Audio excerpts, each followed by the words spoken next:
Good to say. Bosco, yeah. Or Bergen Catholic. It is justified anger, John, because it arguably cost you a game, and it cost you games before with this regime. And these In multiple seasons. Agreed, and they're too valuable. You can't. It's one thing if it's year 2 and you're like, all right, well, it sucks, but you hope you learn from that. But there's going to become a year where you got to start winning games. The time is now. There's no excuse. This is no more about next year. It should be right now with Jackson Dart that the Giants should be winning these games, and they've given up 2 of them already this year. Giving them away, and then that brings us to the coaches. You got Daboll. Listen, I think we got to get Jackson Dart away from Daboll. I mean, Bowen we know is an idiot. Okay, we know this. But he's the head coach. You don't see that he doesn't have Dexter Lawrence and Abdul Carter on the field, and he's dropping 8 into coverage. At what point do you go over and say, hey, Skippy, what are you doing, fella? What are we doing here? I think you got a lot to be pissed off at today, John. I appreciate it. We both do. That is a good call. Yeah, so listen, this is not about the Jets, but just a bridge to get into follow up what John just said. So I started the Jets pod on Killable Sunday, and I wasn't even angry. I really wasn't, because to me, if you don't have real expectations, why are you getting angry? And the analogy that I use a few times, like, if I'm a 23 handicap and I shoot a 101, what the hell am I pissed at? I stink, so take it, right? The difference with the Giants is that you should be angry, while those who are appreciative of the future and Dart and all the things we talk about, because it's the same mistakes. Whether you drop an 8, whether you can't find the kicker, whether you ignore the kicker spot, those are things that would legitimately infuriate me. And not just the day of. I get that, John. I can see why that's seeping into today. I respect it.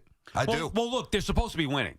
So we can get caught up in Jackson Dart and excited about that, which we are, and rightfully so. Like, I understand Giant fans want to be excited about Dart in the future and all that stuff, but they should be winning now. This is year 4 with this regime. They brought in the veteran quarterback. They went 0-3 to start. They make the decision to go with Jackson Dart. They're still 2-5. Like, they played 7 games. They've lost 5 of them. It's not good any which way you slice it, and it should definitively be better. If not in just the fact that one game, you should never blow the game that they did on Sunday. So it's hard to move on from that. You have to hope, and this is the hope that I have, that the worst is now officially behind them, meaning even coughing up that game. I'm not just talking about the years where, or the weeks where you go into the game being like, Giants have no chance, they can't move the football. We know that those are over. That was over with the definitive win against the Eagles on Thursday night last week, okay?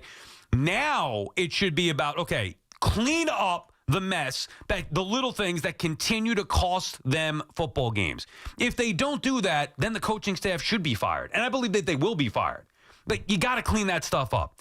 But with all that being said, go beat the Eagles this week and season back on 3-5. There is still an outside chance to salvage what's left of the season, meaning the results to potentially sneak into the postseason with maybe 9 wins. And that's the tone of the show. I don't think that they get there. I understand what you're saying. I just think they're going to lose probably this week, and unfortunately, I don't think they'll win enough games to get there. My gut's saying that too, by the way. Yeah. And listen, this is a day to lean into some positivity. They gave us 3 quarters of really good football. We get it. They imploded. But the harsh reality is this. You talk about they played 7, lost 5. I'm looking at the NFC standings. There's 16 teams. They're in 15th place. Yeah, I know. So you got to balance like what the future could be versus some of the good of this year versus some of the gut-wrenching of this year. It is not easy, but I'll tell you this, like if they lose the amount of games that I think that they will lose this year, with all due respect, I'm just not bringing back Daboll. I love the quarterback. I'm finding myself a new coach. 888-808, and Bowen wouldn't have been in there today. 808-1019, BT and Sal on the Fan. Hey, let me tell you guys, Cash App's built for this city. You've got built-in security that is rock solid. Face ID, scam warnings 24/7. Port as well. Don't work too hard to let stuff slip through the cracks, especially loot. So download Cash App today. Use code WFAN10. Send $5 to a buddy within 14 days, and Cash App is going to drop 10. They'll double it right back into your account, so you make a little money for getting your friends involved to protect their money. Terms apply. That is money. It's Cash App. Cash App's a financial services platform, not a bank.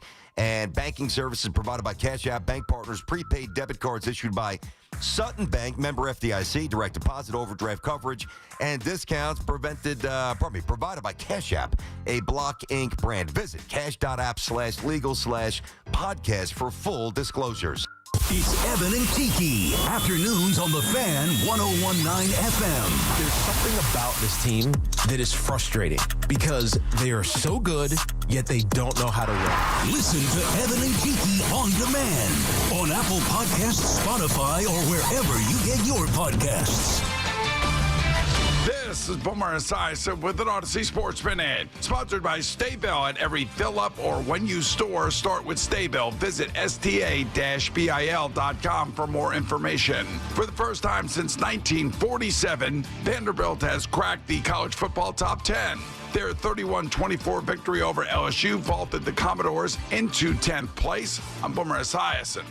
If you've got a gas-powered engine, keep it running like new at every fill-up. Stable in-season protection is your engine's preventative medicine, cleaning and protecting the entire fuel system in season. In outdoor power equipment, prevent gum and varnish buildup that could cause a rough or non-running engine. For cars and trucks, increase fuel efficiency and power by removing deposits, ensuring your engine's long-term health. Stable outperforms the competition in independent lab testing. So at every fill-up, start with Stable. This is the story of the one. As a custodial supervisor at a high school, he knows that during cold and flu season, germs spread fast. It's why he partners with Grainger to stay fully stocked on the products and supplies he needs, from tissues to disinfectants to floor scrubbers. All so that he can help students, staff, and teachers stay healthy and focused. Call 1-800-GRAINGER, click Grainger.com, or just stop by. Grainger, for the ones who get it done. We all must do our part to keep our roadways safe. When driving, look out for pedestrians. Slow down and keep a 4-foot distance while passing. Let's look out for each other. Safety is a shared responsibility. Brought to you by the New Jersey Division of Highway Traffic Safety. Rock and roll will never die, and neither will the low prices. It's the Rocktober Savings Event at Nielsen Dodge. We've turned up the volume on Rocktober Savings on any new Jeep, Chrysler, Dodge, or Ram. Lease a new 2025 Jeep Grand Cherokee Limited 4x4, just $199 a month. Or lease a new 2025 Jeep Grand Cherokee L Altitude X 4x4, just $224 a month. We're rocking out the deals with 0 down payment available. $1,500 overbook value for any trade. If you need credit help, we're here to make it happen. And of course, great deals. On Route 10 in East Hanover, online at nielsendodge.com, a proud member of the Nielsen Auto Group. So for head-banging deals that are music to your ears, at Nielsen, fun is in the driver's seat.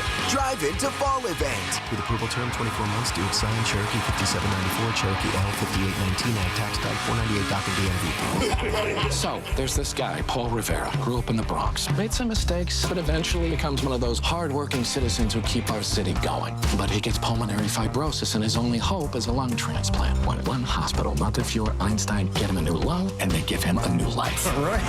Everyone in his neighborhood is like, they give that guy a new lung or a new motor.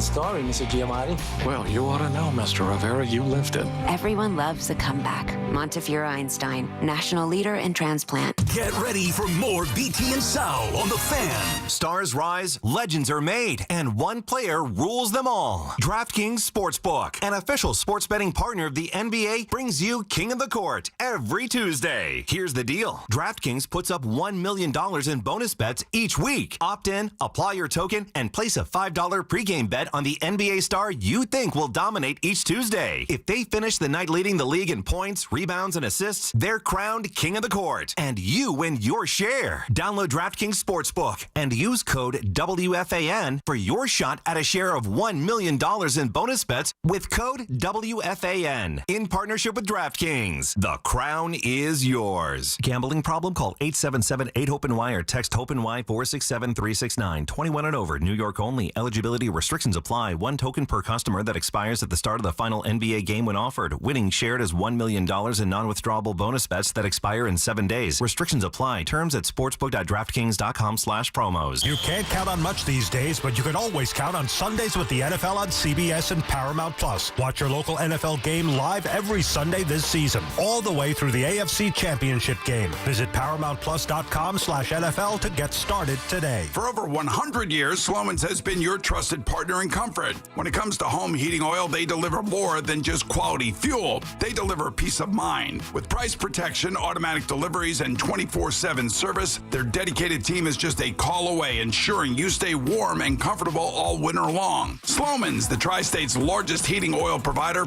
proudly serving their community for generations. Give them a call today at 866-GET-HEAT or visit oil.slomans.com.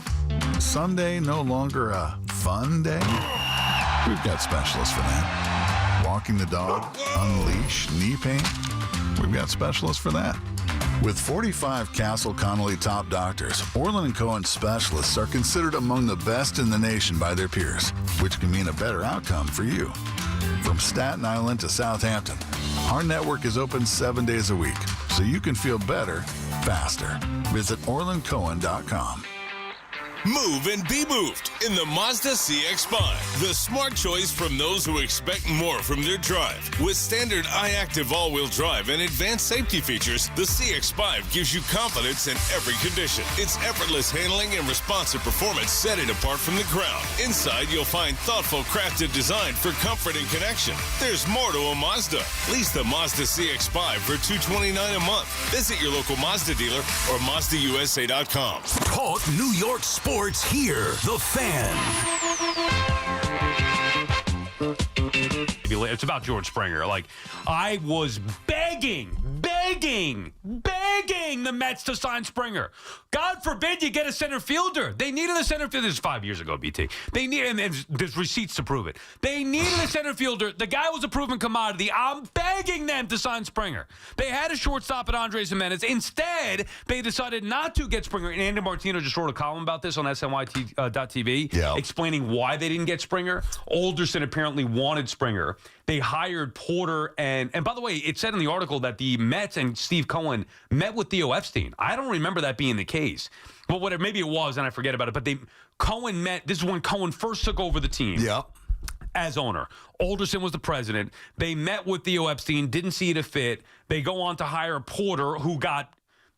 Exactly. He got ousted real quick, and Zach Scott was the assistant who then got bumped up. Alderson wanted Springer because he knew they needed a center fielder. He's from the area. And played at UConn, I think, right? Yeah, Springer. whatever. He was interested. I know he's from Connecticut. I don't know where he went to school. Yeah. So, whatever. He was interested. The guy's a gamer, won the MVP of the World Series in 2017. Like, how can you not want a guy like that? And plus, you needed the center field. He only got $150 million over 6 years. Instead, Zach Scott and Porter suggested to Alderson that they go trade for Lindor. Alderson took their advice, like a good president should probably do, right? All right, I hired you guys to do a job. Sure, you want to go this way? Sure. They get Lindor, so they trade a cheaper shortstop, who's, by the way, been proven to be a good player. They don't get, I wanted Springer and Real Muto. They end up with Lindor. They pay Nimmo significantly more than they're paying Springer. I mean, you guys got to be kidding me. If I were in the front office, we'd already have a ring. Good God. You needed this, and you're still looking for a center fielder. You still don't have one all these years later. Holy cow, it's infuriating. Well, you can root for Springer in the World Series. He'll deliver a chip for you. I mean, take half of it. What an awesome He's a baller, moment. man. Yeah, he's always been. I think he played, because I remember talking to Maz about this. I'm pretty sure Springer played collegiately with Lee's son at UConn. Oh, okay. Who was also a high draft pick. I think maybe a first or a second rounder. Yeah, Springer's a ball player. We use the term ball $150 player. million, dude. 6 for 100. I know. Got 8 for 180. What are we killing? Who are you kidding? He's tough. He can hit. He's got wheels. He's an energy guy. Big. I'm a fan because he's a Blue Jay, but big time ball player, no doubt. And congratulations are in order. I was almost going to start the show with that, but I know we want to talk some football here. Congratulations. For what? You finally got to see Donnie baseball get to the World Series. I saw that, and how do I react to that, man? You know, I don't want to say it means nothing because I love Mattingly, and I just want him to be happy. Yeah. But he's wearing the wrong uniform. He's not even the manager. He's not playing. Like, it should have been with the Yankees, dude. That's whether it be as a player or as a manager. But the Yankees didn't want that. They don't want him. And I don't think that they want Posada. I don't think that they want the old guard hanging around for whatever stupid reason. I'd like them to get over that. But if you're Mattingly and the quest to, finally get to the playoffs as a player, which he finally did, would have been there in 94, the strike, 95, got there, hit 417. We know what happened. Retires, Tino comes in, they win. But when you're, a 60-whatever-year-old coach, this doesn't scratch the itch of getting to the World Series, does it? No, I couldn't disagree more. Think about it. I'm just thinking of me, but think about player. Put yourself in his spot. Okay, there's only so much you could do as a player, right? We know his career as a player. Great player. Unfortunately, didn't happen. And that's something that's going to bother you forever, especially when you leave and they go on to have a dynasty years later. But still, as a baseball lifer, even being a manager, whatever, you know what I mean, with the Dodgers, with the Marlins, being a coach, maybe toward the end, at least experiencing being in the World Series and being a part of it and having that patch on your uniform or hat. Like, he's gonna partake in the World Series. That's a huge deal. I guess I don't look at it that way, but That's a pretty sensible way to look at it. I mean, he's a baseball man. So for a baseball man to finally get there, even if he's not batting third, playing first base. Now, my point was it's not the same. Not that I marginalized to the point where it meant nothing. I'm not saying it's the same. But, yeah, I can respect that. You know what I'm saying? Yeah, I can. Life just to be in the World Series. I can respect that. You know what I'm saying? Especially a guy who was as good as he was and on the outside looking in. Now, unfortunately. Let's go Dodgers. It should be. I'm rooting for the Dodgers, too. Yeah, I can't have Toronto win. You can't. I think we're going to be in the minority here, though. I mean, I don't worry about who I'm going to root for. I can't have the Toronto Blue Jays win a World Series before the Yankees. Because of the Yankee trash talking on? Well, just because they're in the division. The Blue Jays, it's been 32 years, about time. Touch them all, Joe. Yeah, their fans are taking bows like, oh, okay, big deal. You're going to get squashed by the Dodgers anyway. Taking bows, you made it to the World Series. That's great. I did feel bad for Seattle, though. Because think about this game for Seattle. You have a 2-0 lead. You've never been to a World Series, and then in Game 7, your stars, both Rodriguez and Cal Raleigh, go deep. You're up 3-1 late. Oh, dude, that's just a brutal loss. You go Kirby, you go Woo. Oh. That's a tough one. I mean, imagine, and they were showing videos of one of the bars in Seattle. I think when they were up 3-1, was it after Roldy's home run? Could you imagine never? And the key thing is never having been there. Never gotten to a World Series. Here we go. This is Game 7. Let's go. As far as they've ever been, up 3-1. Your stars doing the job. Yeah, never even a Game 7, as you said before. Never a Game 7. Oh, I don't recover from that. Sports fandom, dude. Yeah, they lost the Sonics. That's torture, man. That is torture. All right, BT and Sal, the fan will come back, reset, get back to your Giants calls here. Also working the Knicks ahead of their season opener tomorrow. Some interesting comments from a former player of Mike Brown about the new head coach of the Knicks. We'll get to that. 888-808-1019. Regular season battles in football. Off-season moves in baseball. The Yankees, Mets, Giants, and Jets all live here. The Fan, 101.9 FM, and always streaming on the Odyssey, TuneIn, and iHeartRadio app. It's NBA tip-off week, and FanDuel is your home for live betting. So even if you miss the start of the game or want to ride the hot hand, FanDuel has live bets on everything from who will score next to fourth-quarter comebacks. Plus, you can even combine your live bets into a same-game parlay for a shot at a bigger payout. However you want to play, now is the perfect time to join because FanDuel is giving new customers $300 in bonus bets if your first $5 bet wins. So just visit FanDuel.com/GO, that's GIO, to sign up today. We just love the app around here. It's safe and secure, and when you win, you get paid instantly. Play your game with FanDuel, official sports betting partner of the NBA. FanDuel Sportsbook, the official sportsbook of WFAN. 21 and over and physically present in New York. First online, real money wager only. $5 first deposit required. Bonus issued as non-withdrawable bonus bets, which expire 7 days after receipt. Restrictions apply. See terms at sportsbook.fanduel.com. For help with a gambling problem, call 877-8-HOPE-NY or text HOPE-NY 467-369. Think Verizon, the best 5G network, is expensive? Think again. Bring in your AT&T or T-Mobile bill to a Verizon store, and we'll give you a better deal. Now, what's to do with your unwanted bills? Ever seen an origami version of the Statue of Liberty? Jokes aside, Verizon has the most ways to save on phones and plans where you can get a single line with everything you need. So bring in your bill to your local Verizon store, and we'll give you a better deal. Rankings based on root metrics, root score report dated 1H2025. Your results may vary. Requires postpaid consumer mobile bill from T-Mobile or AT&T dated within the past 45 days. Bill must be in the same name as the person redeeming the deal. Additional terms apply.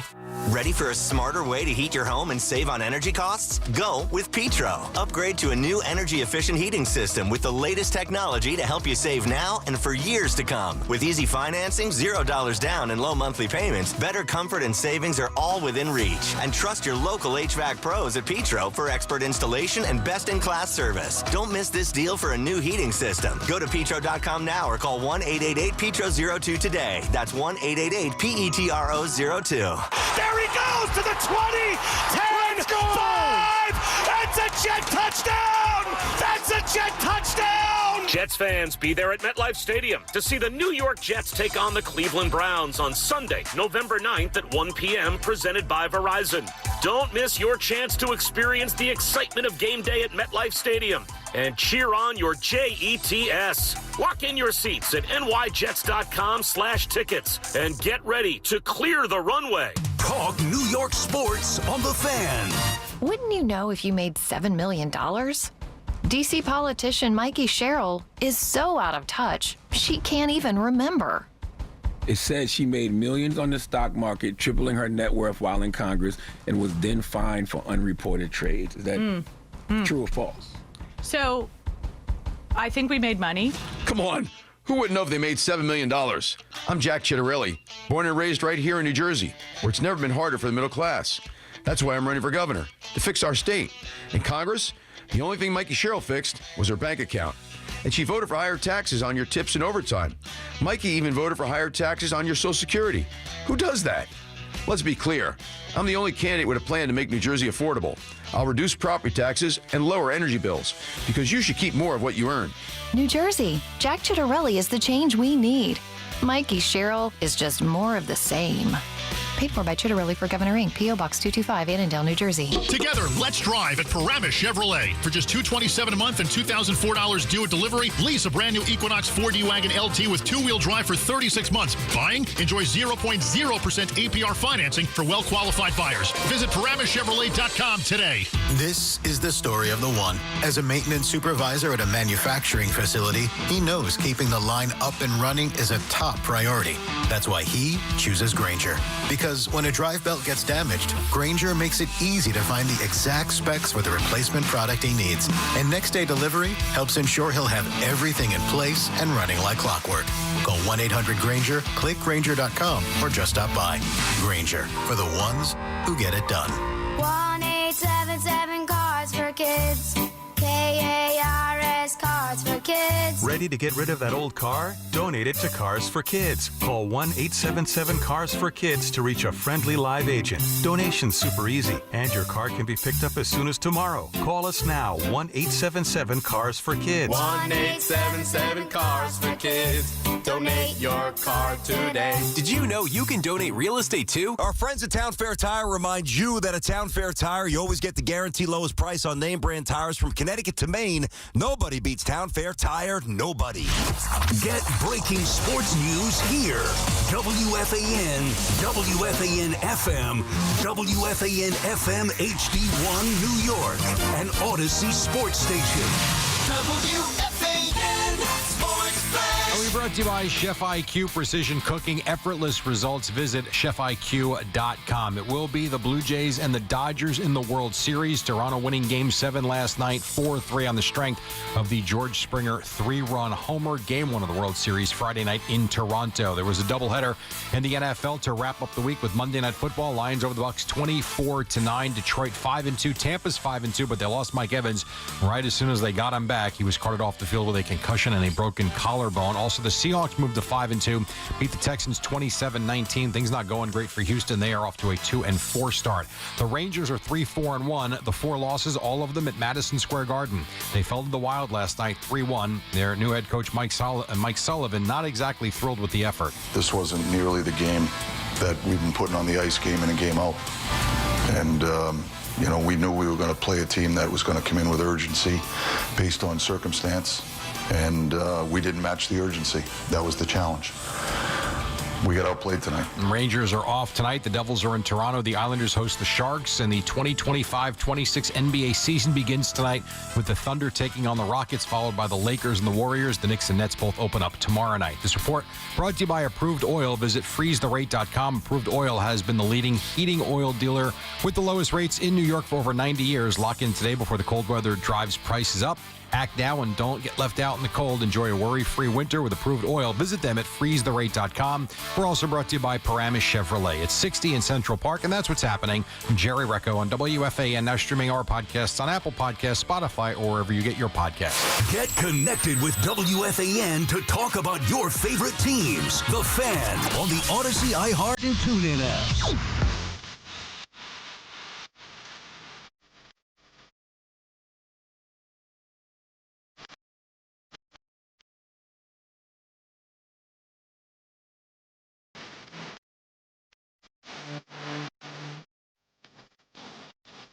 BT and Sal back on the Fan. The BT and Sal show on the Fan, presented by your Tri-State Cadillac dealers. Cadillac, the official luxury vehicle of the New York Giants. Back to those Giants calls in a second. Obviously worked in a little baseball as well, so whatever you want to talk about today.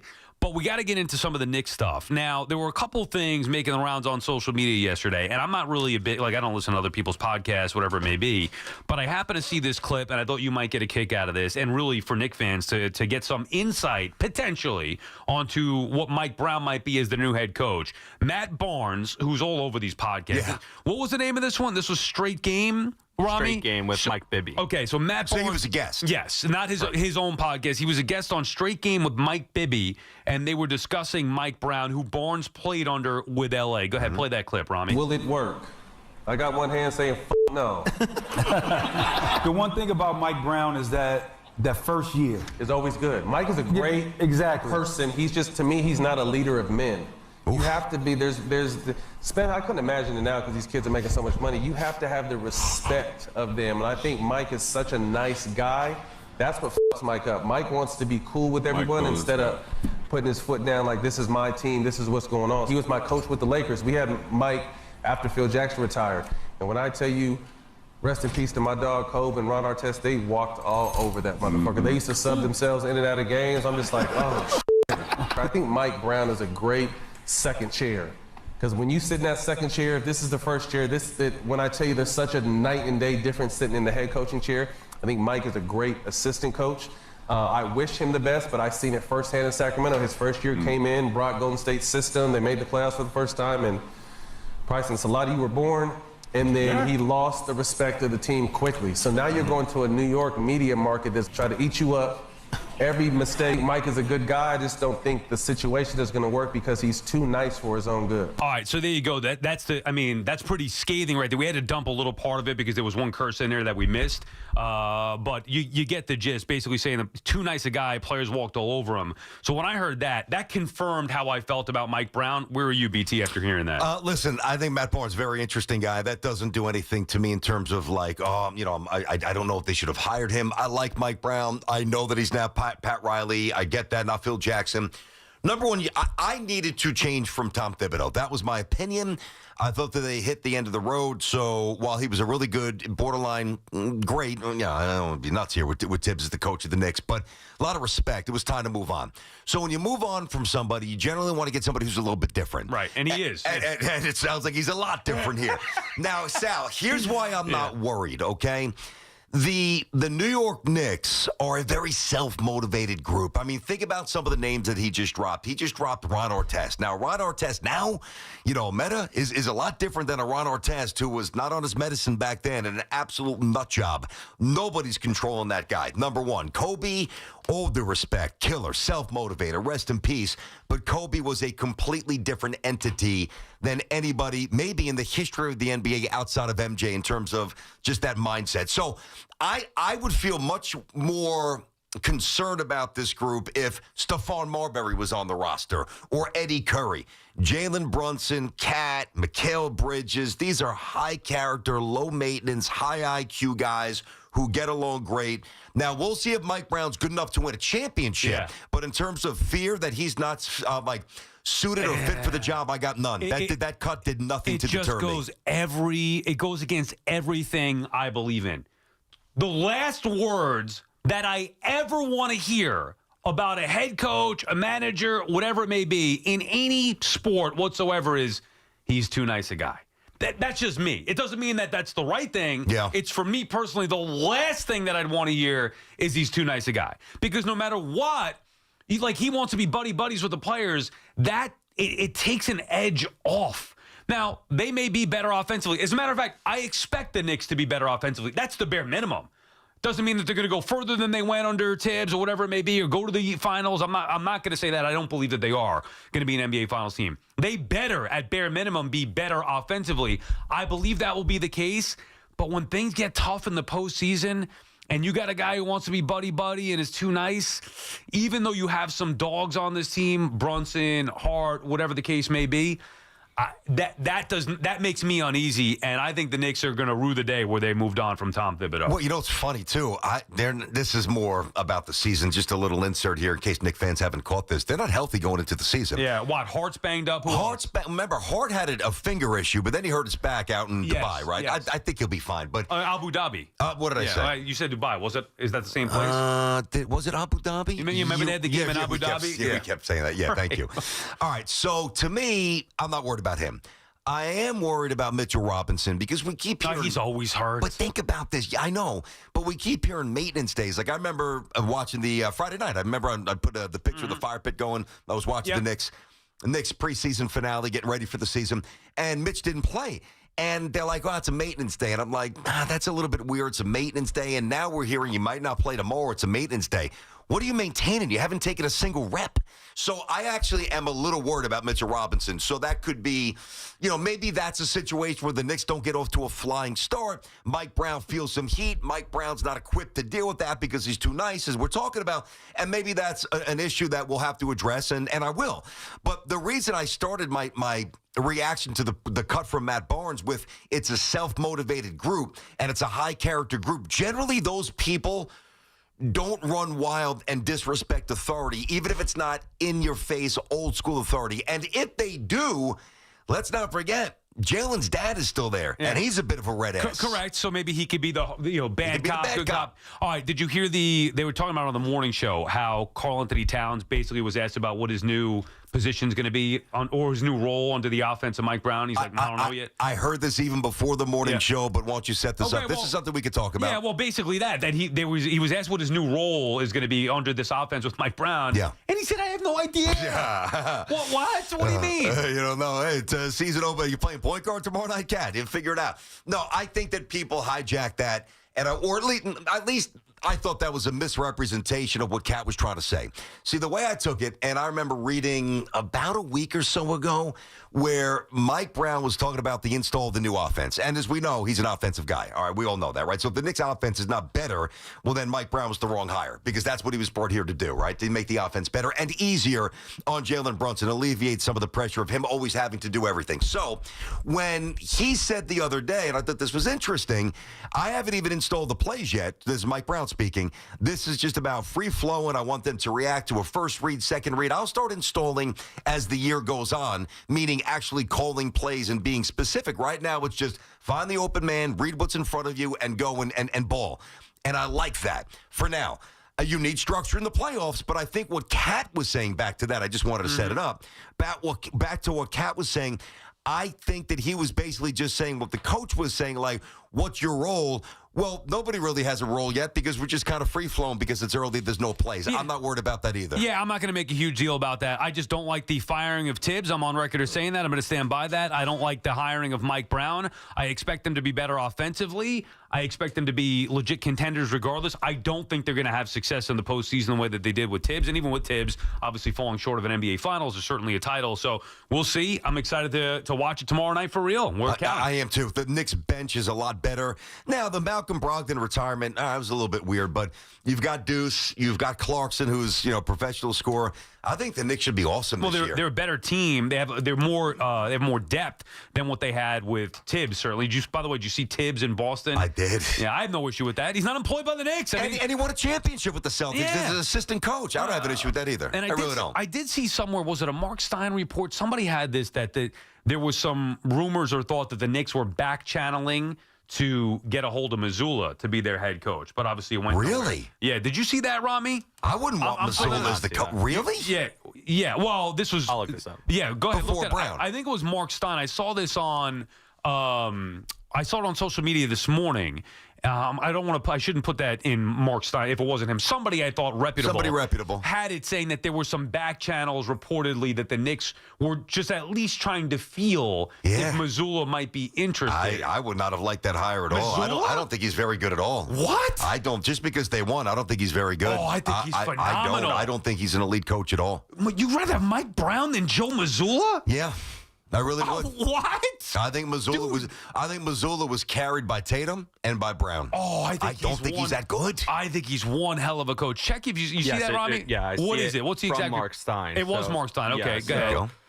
it has been whispered that the Knicks likely did some back channel exploring to determine if there was any pathway to pursue Boston's Joe Mazzulla. I like his passion. Yeah. I like his in a lot of ways the opposite of Mike Brown. Yes. He's which I like. I'm talking about like concepts. And it's like a more modern. He's a more modern like Tom Thibodeau. Like that's a good way to look at it. I love his fire. I just don't think in terms of like I'm getting a little geeky here. I'm talking about like in terms of coming out of timeouts or structured sets within a game. I don't think he's very good there. But in terms of having a good pulse of his team, I think guys respond to him, and I always like that. Here's the other thing too. As we're getting ready for this next season, you don't think they're going to be as good as I do, and we'll see where it goes and all that stuff. Guess what's lurking in the backdrop here? What? Giannis. Yeah, well, that's not going away, man. If the Bucks aren't good, spoiler alert, they shouldn't be. And if the Knicks stumble, he's coming. Yeah. I'm not so sold on that either. We'll see what happens with that. Yeah, you're not sold on anything with the Knicks here. Come on. You're pretty down on the boys. No, I think they'll be all right. 60-plus wins. They better be good. They better be good. Yeah, they might be good in the regular season. I don't think that this coach has what it takes to get them to go over the hump in the postseason. That's my biggest issue. BT and Sal on the field. Let's get back to the phones here. BT, 888-808-1019, the number to call. Obviously, we started the show talking some football, so we'll take your calls on that. Patrick calling from Melville. What's up, Patrick? Patty. Hey guys, how you doing? I listened to a fan a lot, and I yesterday, and I understand. Most of what the fans said were true about the Giants, scrapping the bed, especially going 1,600 games is the first time it ever happened that they actually lost, and that kind of is my point. Is like the coach.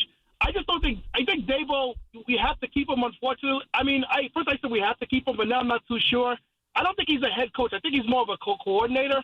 And I think maybe this is the time to maybe next year part ways with him and actually, probably bring in like a Mike McCarthy instead, because somebody that's proven like that as opposed to a coordinator. And I think that he would be the perfect guy to, mentor Jackson Dart, because see what he did with Dak, see what he did with Aaron Rodgers. Dak's having an MVP year without him. Dak's having an MVP year with Schottenheimer, who I don't like, Patrick, and thank you for the call. I'm not going first of all, I want me personally. Now, you guys can make your decision about this. We've had different opinions on it based on different circumstances. Like, I would have made the decision to move on from Shane and Dable a year ago and have a new regime pick their quarterback. I'm on record as saying that. I also do believe that once you make the decision to bring Shane and Dable back, you need to see this through now with the young quarterback. I want to evaluate the rest of this season and see if Brian Dable has learned from some of his mistakes, see if he could actually win some of these games where there are no more excuses. The offensive line's better. They could run the football. They've got the quarterback. They've got the defense. Go out there and win some football games. But I can't fight off somebody if they're saying that they want to move on from Dable definitively at this particular point. I think, Sal, at this point, I think everything's on the table. I really do. I'm open-minded. If the Giants finish well, even if they don't have a lot of wins, I don't, and you get asked this a lot. I see this, how many wins are they? I don't know. How many wins does Glenn need to retain his job? I don't know. What does it look like? How many wins I don't know. Does it look good? Because they are still a little short on talent, and that's where things, just like the emotional volatility that we all fall prey to when there's an unexpected surge. Like, sometimes we kind of lose sight of the fact that there's still an absence of enough talent to actually be an elite team or a really good team. So we'll get the answers coming up soon. I've got a name for you, though. While I am open-minded, if this looks good the rest of the way for Brian to come back. So I said yesterday that they are running a lot of Ole Miss concepts to make Jackson Dart comfortable. Oh, boy. You don't like it already? Yeah. We all know who's coaching at Ole Miss. Now, he's not a 30-year-old punk anymore when Al Davis fired him or when he was fired on the tarmac, right, at USC. Mm-hmm. He is now 40-something, a dad with kids and grown up, and he's gone through hell as a football lifer. Reduced to Florida Atlantic, where he was humbled, all right? Lane Kiffin. Yeah, I would not say no. Now, I don't know if it would be my first choice, but I wouldn't also make that just based off of the familiarity with Jackson Dart. I want the best head coach possible. Mm-hmm. More appealing to me than his relationship with Dart would be the fact that he's been a failed head coach that learned from that failure and became successful once again. And I believe he's just a good football coach. So, yeah, I'd entertain it. I'd have to see a long list of the people and rank where I would fit Lane Kiffin, but I wouldn't just dismiss it. I think it could be polarizing for sure, but I would not dismiss it and could see that would be a potentially good hire. See, the problem, I think, and just to bring the Jets into it for a moment with head coach possibilities, right? I don't think either list is going to be incredibly tantalizing. I just don't. Let's say one of the two coaches or both gets fired. Like, first of all, the Jets have shown an aversion, and the Giants, too, to an extent, to hire anything but assistants. So that's the first hurdle that we have to get over for both of these teams. But even if both owners did want to move on and wanted to hire established head coaches that coach in the NFL, who's the list? Unless you're going to trade for somebody. You're going to try to coerce Belichick. Well, McCarthy's one. Yeah, no, that's definitely one. I'm just thinking out loud. I don't think it's a very long list. You know what's wild? I was thinking about this as you were talking there, and our last caller saying the same thing. Like, you talk about the Jets, like, oh, God, how many wins is it going to take? Whatever, 0-7. It feels like it's like, I was going to say it feels like, but it is, in reality, the worst thing in the NFL right now, 0-7. The difference between the Jets and Giants is 2 games. That's not a lot, dude. And planets apart in terms of hope. Understood. I'm just based saying on the quarterback. The feel could not feel more different. I'm with you. One left for dead, a doormat, hopeless. Whether they keep Glenn or not, who cares at this point? He can't score. The Giants' feel is, oh my God, they could take on anybody and beat anybody, which I understand is real to a certain extent. Oh yeah. What's also real is that they are separated by just 2 games, and the Giants also have an L hung on them by the otherwise would-be winless New Orleans Saints. Like, the Saints are the worst team in the NFC. They have 1 win. Outside of the Jets, there are 4 one-win teams. Tennessee. Tennessee, Miami, Saints, Baltimore, and the Saints. Yeah, the Ravens, and the Saints' 1 win came against the Giants. Yeah. Like, if you actually just look at the standings, you know what I'm saying? I do know what you're saying. It can but be deceiving. That's interesting, but here's the thing, too. Like, if Russell Wilson was still the quarterback, it would feel exactly like the Jets. And that just goes to tell you not to take a shot, the low-hanging fruit with Russ. He's going to be a Hall of Famer in all probability. I respect it. But when you find that young gun, that young buck who's slinging it, who's got a little moxie, who's got the athletic traits, it kind of hijacks the reality of the record in a lot of ways, to your point. BT and Sal on the Fan Warrior calls. We come back, 888-808-1019, the number to call. It is football season, and you got to make Surfside your tailgate must-have. Is there anything better than Surfside? Come on, if you've tried it, it's delicious. Real vodka, real brewed tea. They're only 100 calories and just 2 grams of sugar and 0 bubbles. You could drink it all day long and night. It's easy to sip and enjoy, and it's not a seltzer. It's a Surfside. Ask for it wherever you tailgate. All the flavors are delicious. You know how much I've loved it. We talked about this for years. Surfside is blowing up here. It's so good. Must be 21. Please drink responsibly. Every Saturday at 8 a.m., it's Kickoff with Boomer and Mike Valenti, where the guys break down the biggest headlines and storylines from across the NFL. The tush push is wide open, and we can all see that, the offensive linemen are pre-snap moving, and it should be a penalty every single time. Kickoff with Boomer and Valenti is brought to you by Nationwide. For your insurance and financial needs, Nationwide is on your side. The Fan, 101.9 FM, and always streaming on Odyssey, TuneIn, and the iHeartRadio app. Step up to the plate with confidence with the Jeep brand's newest MVP, the all-electric Jeep Wagoneer S. Year after year, the Jeep brand has delivered game-changing technology and features to help keep you off the bench and on to your next adventure. By blending thoughtful luxury capability and advanced technology, the Jeep Wagoneer S is one key player that doesn't disappoint. Experience the brand new head-turning design and luxurious interior without sacrificing on the legendary performance you love. Excellent range capacity opens up the playing field, and with 4x4 capability, featuring select terrain driving modes, how you play the game is up to you. The interior cabin of Wagoneer S pays special attention to detail with high-quality luxury refinements and seamless connectivity that surrounds you in comfort, along with premium seating, ambient lighting, and over 170 standard safety and security features. And like most All-Stars, it can really motor, especially with standard 600 horsepower. It's rugged, plays aggressive, and isn't afraid to get dirty. And with the exciting offers and deals going on right now at your local Jeep brand dealer, it all adds up to Jeep Wagoneer S being a steal. So hurry in today and blast one out of the park. Jeep is a registered trademark. Nationwide is so much more than a great insurance company. They're one of America's largest financial services companies. Like how I'm more than Saquon Barkley, the NFL's reigning leading rusher. I'm also the NFL's leading husher. Hey, shh. Nationwide Investment Services Corporation, member FINRA, Columbus, Ohio. Check the back seat. Check the back seat. Gets in your head, right? Good, because every year dozens of children are forgotten in the back seat. Cars get hot fast and can be deadly, so get it in your head. A message from NHTSA and the Ad Council. Let's go! You've still got it, but your immune system weakens as you age, making it harder to fight flu, pneumococcal pneumonia, RSV, and COVID-19. Ask your doctor or pharmacist which vaccines you need. Sponsored by Pfizer. Athletes know performance starts in the gut. At Terra Origin, we fuse ancient Ayurvedic wisdom with modern science to fuel recovery, resilience, and real results. Our most popular gut health formulas are packed with probiotics, prebiotics, and time-tested herbs, supporting digestion, immunity, and endurance from the inside out. Because your gut powers more than your workout. It powers you. Terra Origin. Ancient roots, athletic results. Shop now at terraorigin.com. There are a lot of reasons why people buy at Ramsey Mazda. It's their selection, it's their customer service, and it's their savings. Lease a new 2025 Mazda CX-30 2.5S all-wheel drive for $159 for 33 months. Start shopping now at RamseyMazda.com. Choose wisely. Choose Ramsey Mazda. Call 833-853-2970 for details. VIN SM 841631. MSRP 26980. Zero security deposit. Enter 103125. We've got more sports talk coming up on The Fan. Hey, football fans, picture this. You bet on your favorite player to score the first touchdown in the game, but his teammate scores instead. If this happens, BetMGM wants to give you another chance at the end zone. With BetMGM's second chance promotion, you'll get your stake back if your first touchdown scorer scores second instead. That's right. Bet on any pro football player to score the first touchdown of the game. If you're right, you win.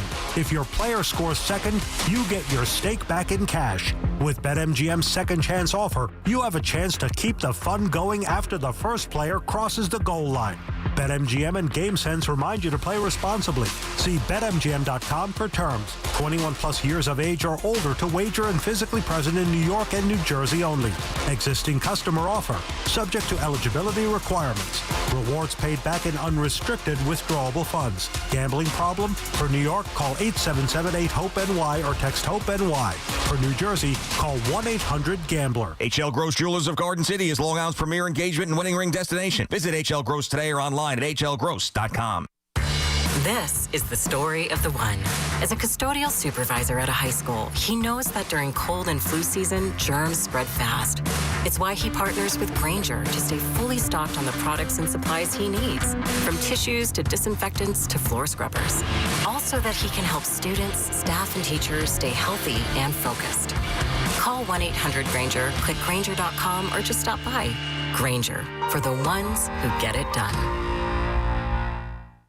Nobody had to tell your grandparents not to drive while using their typewriters. Why should it be any different for us kids and our cell phones? Distracted driving was the cause of more than 3,000 deaths in 2022. Come on, we're smarter than this. Let's put down the phones and focus on the roads. Drive safe, everybody. Don't drive distracted. A message brought to you by the National Highway Traffic Safety Administration, Project Yellow Light, and the Ad Council. Kick off the new season in a Mercedes-Benz from Mercedes-Benz of Edison. Looking for an SUV with extra space and style? You'll find an impressive lineup of GLC, GLE, and GLS models in stock and ready for immediate delivery. Or take advantage of their exclusive loaner-to-owner program.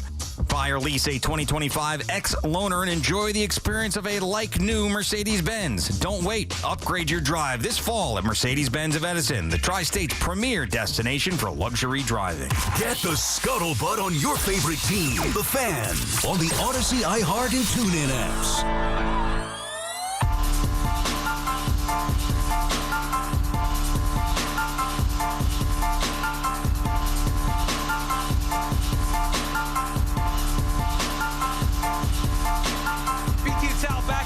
So Hoff is off today. Why is he off on a Tuesday? I saw. What? You saw what? The little video posting. I did not see this. You didn't see it? No, I was just outside talking to Izzo for a little bit. I did not see this. He is, I don't know, maybe the Mets are going to sign him. I think he's out there taking BP with Evan at Citi Field now. I legit did not see this. This just came up here? I just saw it. Evan posted something. I knew he was off, and I knew I wanted to get into because we're supposed to do the perfect parlay picks recap. We had to do it yesterday because he was off today, and obviously he hit his. Go to Evan's X account. I'm not seeing this now. Evan Roberts, social media, okay. Unmute. Let's see. Yeah. No, just kidding. About 43 minutes ago there. Would you say unmute? Yeah. Unmute Evan? Hoff skipped work today this is 43 minutes ago. Hoff skipped work today to take BP. What are they doing? I don't know. I guess you're taking BP. You know as much as me. I do feel, however, I got pressured into I'm not getting it in the outfield. Oh, dude, he's at Citi Field with Evan. Yeah. Taking BP. Looking at him. He took off of work to do that? I guess so. Yeah. I mean, what kind of ship are we running around here? Dove, when you were out, what were you? Didn't you have like vacation? Vacation. He's allowed days off. He has an opportunity to hit the ball on the Citi Field grass. You're going to take it away from him? I want to see the video. I'm not going to take it away from him. Here. I was legit asking why he was out. I did not know that he was. Did you know this, Rami? Am I the only one who was not aware? I had no idea that this was why he was out now. And Rami's filling in for Hoff, of course, today. I don't know if that's an acceptable excuse, though. I mean, everybody's got days, sure. If I took, I couldn't take off to do that movie set thing or whatever, the TV show a week ago. You going back this week, by the way? Nobody's asked me, so probably not. I mean, I don't know what's going on. Put in a 23-hour day, basically. Yeah. Now, I did it because I want the opportunity. But, I got you. And, dude, Hoff wants his opportunity to maybe bat behind Soto. You don't think, I'd be lying to you, when I'm sitting in the truck on set waiting to get called to go do the scene, 3 o'clock, 3:30, 4 o'clock, you don't think, a part of me was like, dude, I need to go home and go to sleep. Maybe, I'm maybe sure a BT big part of solo it today. was. Yeah. But there was another part of me that's like, suck it up. And like you said, my dad would be saying, no, come on, dude. You got to do this. This is work. Yeah. It's football season. Not that you can't survive without me for a day, but you know how it is around here. We got to come to we work. don't take off during the fall. Yeah. I think if you're doing a show, I think it's a little different if you're on the air. Okay, so my point is I'm not taking off, even if it's something that, dude, I can't. 2 hours sleep I got through the 4-hour show. He's taking off to go take swings at Citi Field? I got to see these swings. Does he get one to the grass? In the outfield. Is Evan swinging as well? Well, that should be worse. His swings have been feeble. Evan is really the worst athlete here. You think Hoff can swing? I would think that. Now, he played hockey growing up. He looks more like a lineman to me than a baseball player. You know what I'm saying? Agreed. Or an older defenseman from the NHL. I'll put it this way. Which ball do I think is going further? It's got to be Hoff. Yeah. I mean, it's got to be. Evan's going to hit a 13 hopper. Hoff doesn't look that dies athletic before it gets to the outfield grass. Yeah, I've played baseball before with Evan. Have you ever played with him? No, wait. When did you play with him? Many years ago. Not Twitter baseball. Yeah, he used to do almighty. that. I don't even know if I played. I might have been out there umpiring or something. I don't recall playing. All right. I remember watching him play, and we used to have a fan softball team. This is many years I remember ago. that. I played on that as an intern. I know that. Okay, that used to be was a big thing back then. After it was awesome. that, the next generation, I'd say the mid 2000s, we had a fan softball team. Okay. That I was playing with, Lou Rufino was on it. I remember. Okay. Iman, some behind the scenes people. One of the girls here that I used to date was on. And Evan, I'm pretty sure. Which girl? Evan also dated this girl. Anyway, but I remember. Anybody else? Go ahead. Not gonna keep get it into that. clean. Keep it moving. Wow. I mean, I was good. Yeah. The mics are on. I can't. I want to tell the whole story, but I know the whole story. It's funny. Yeah. Anyway, so Evan just not. No. He's not an athlete. No. Remember the video of him about? No, he's definitely not about. Well, there's 2 videos with Evan that stick. I haven't seen videos of Hoff, so I can only react to what I think he could do. And I think if he barrels one, if he makes contact, which I think he will, I could see him, hitting one much further than Evan. But the 2 videos from Evan, one was during COVID. Remember, everybody was trying to find content. Yeah. And he was he was shooting hoops. Yeah, he played a game versus me in horse. That was against you? Yeah. So you were in one location. Yes, in my backyard, I had my Ed O'Bannon Nets jersey. You I are was a trolling trip. him. Oh, God. Well, he asked me to do it. I know that. Listen, you do what you got to do. Yeah. He looked awful. But I think even worse than that, there was video from Twitter Baseball where you had to remember this. He hits a ground ball, and I guess he's running down the first base line, and it looked like he had a massive dump in his pants. I see Evan to me. Now, look, I'm not an athlete. I know you played at college, whatever it may be. But it is sometimes funny to think, if you're a pro and you just happen to be out at Citi Field, you're a big, Met, whatever. Yeah. Like a current player, you mean? Yeah. And you're watching Evan Roberts out there look the way he does. And then hearing him criticize you. Oh, dude. I know. But that's rich. Even though I played, that applies to me, too. I mean, come on. It's the same thing for all of us. We ain't playing, but, It applies to all of us, but there is there is humor in it. You know what I mean? Yeah. I mean, you did a show with Tiki all those years. Evan doing a show with Tiki. Gio with Boomer. I know they joke about the NARP stuff, but it is funny when you actually think about it. Yeah, we'll see the videos. We'll give you a little scout report on the swings here. Hoff's first swing, fly ball to right center. I told you. Yeah, in the gap. I told you. Wait, they posted this? I mean, this is Having posted ridiculous. this 2 minutes ago. This is ridiculous that he takes off of work to do this. So I got to be honest with you. Is it on? Oh, here. Oh, God, hold on. Let's see. All right. He's. Evan's giving the play-by-play. I thought they had the PA. All right. All right, let's see. That one went out to. Honestly, not terrible, man. Short center field. What do you mean? Let's see Evans. Evans not doing. I promise you, Evans not doing this. Say that again, Rami. He has a line drive to left a little later on. It doesn't. He doesn't look as bad as Evan, but is that saying anything? No. Check swing. He actually looks better than Volpe. One of those swings just reminded me of Volpe. The check swing, you're an ass. Oh, God. All right, BT and Sal on the fan. You ever take BP on a real field like that? No. You know where I'd love to? I'd like to do it at Fenway. Try to pepper the wall.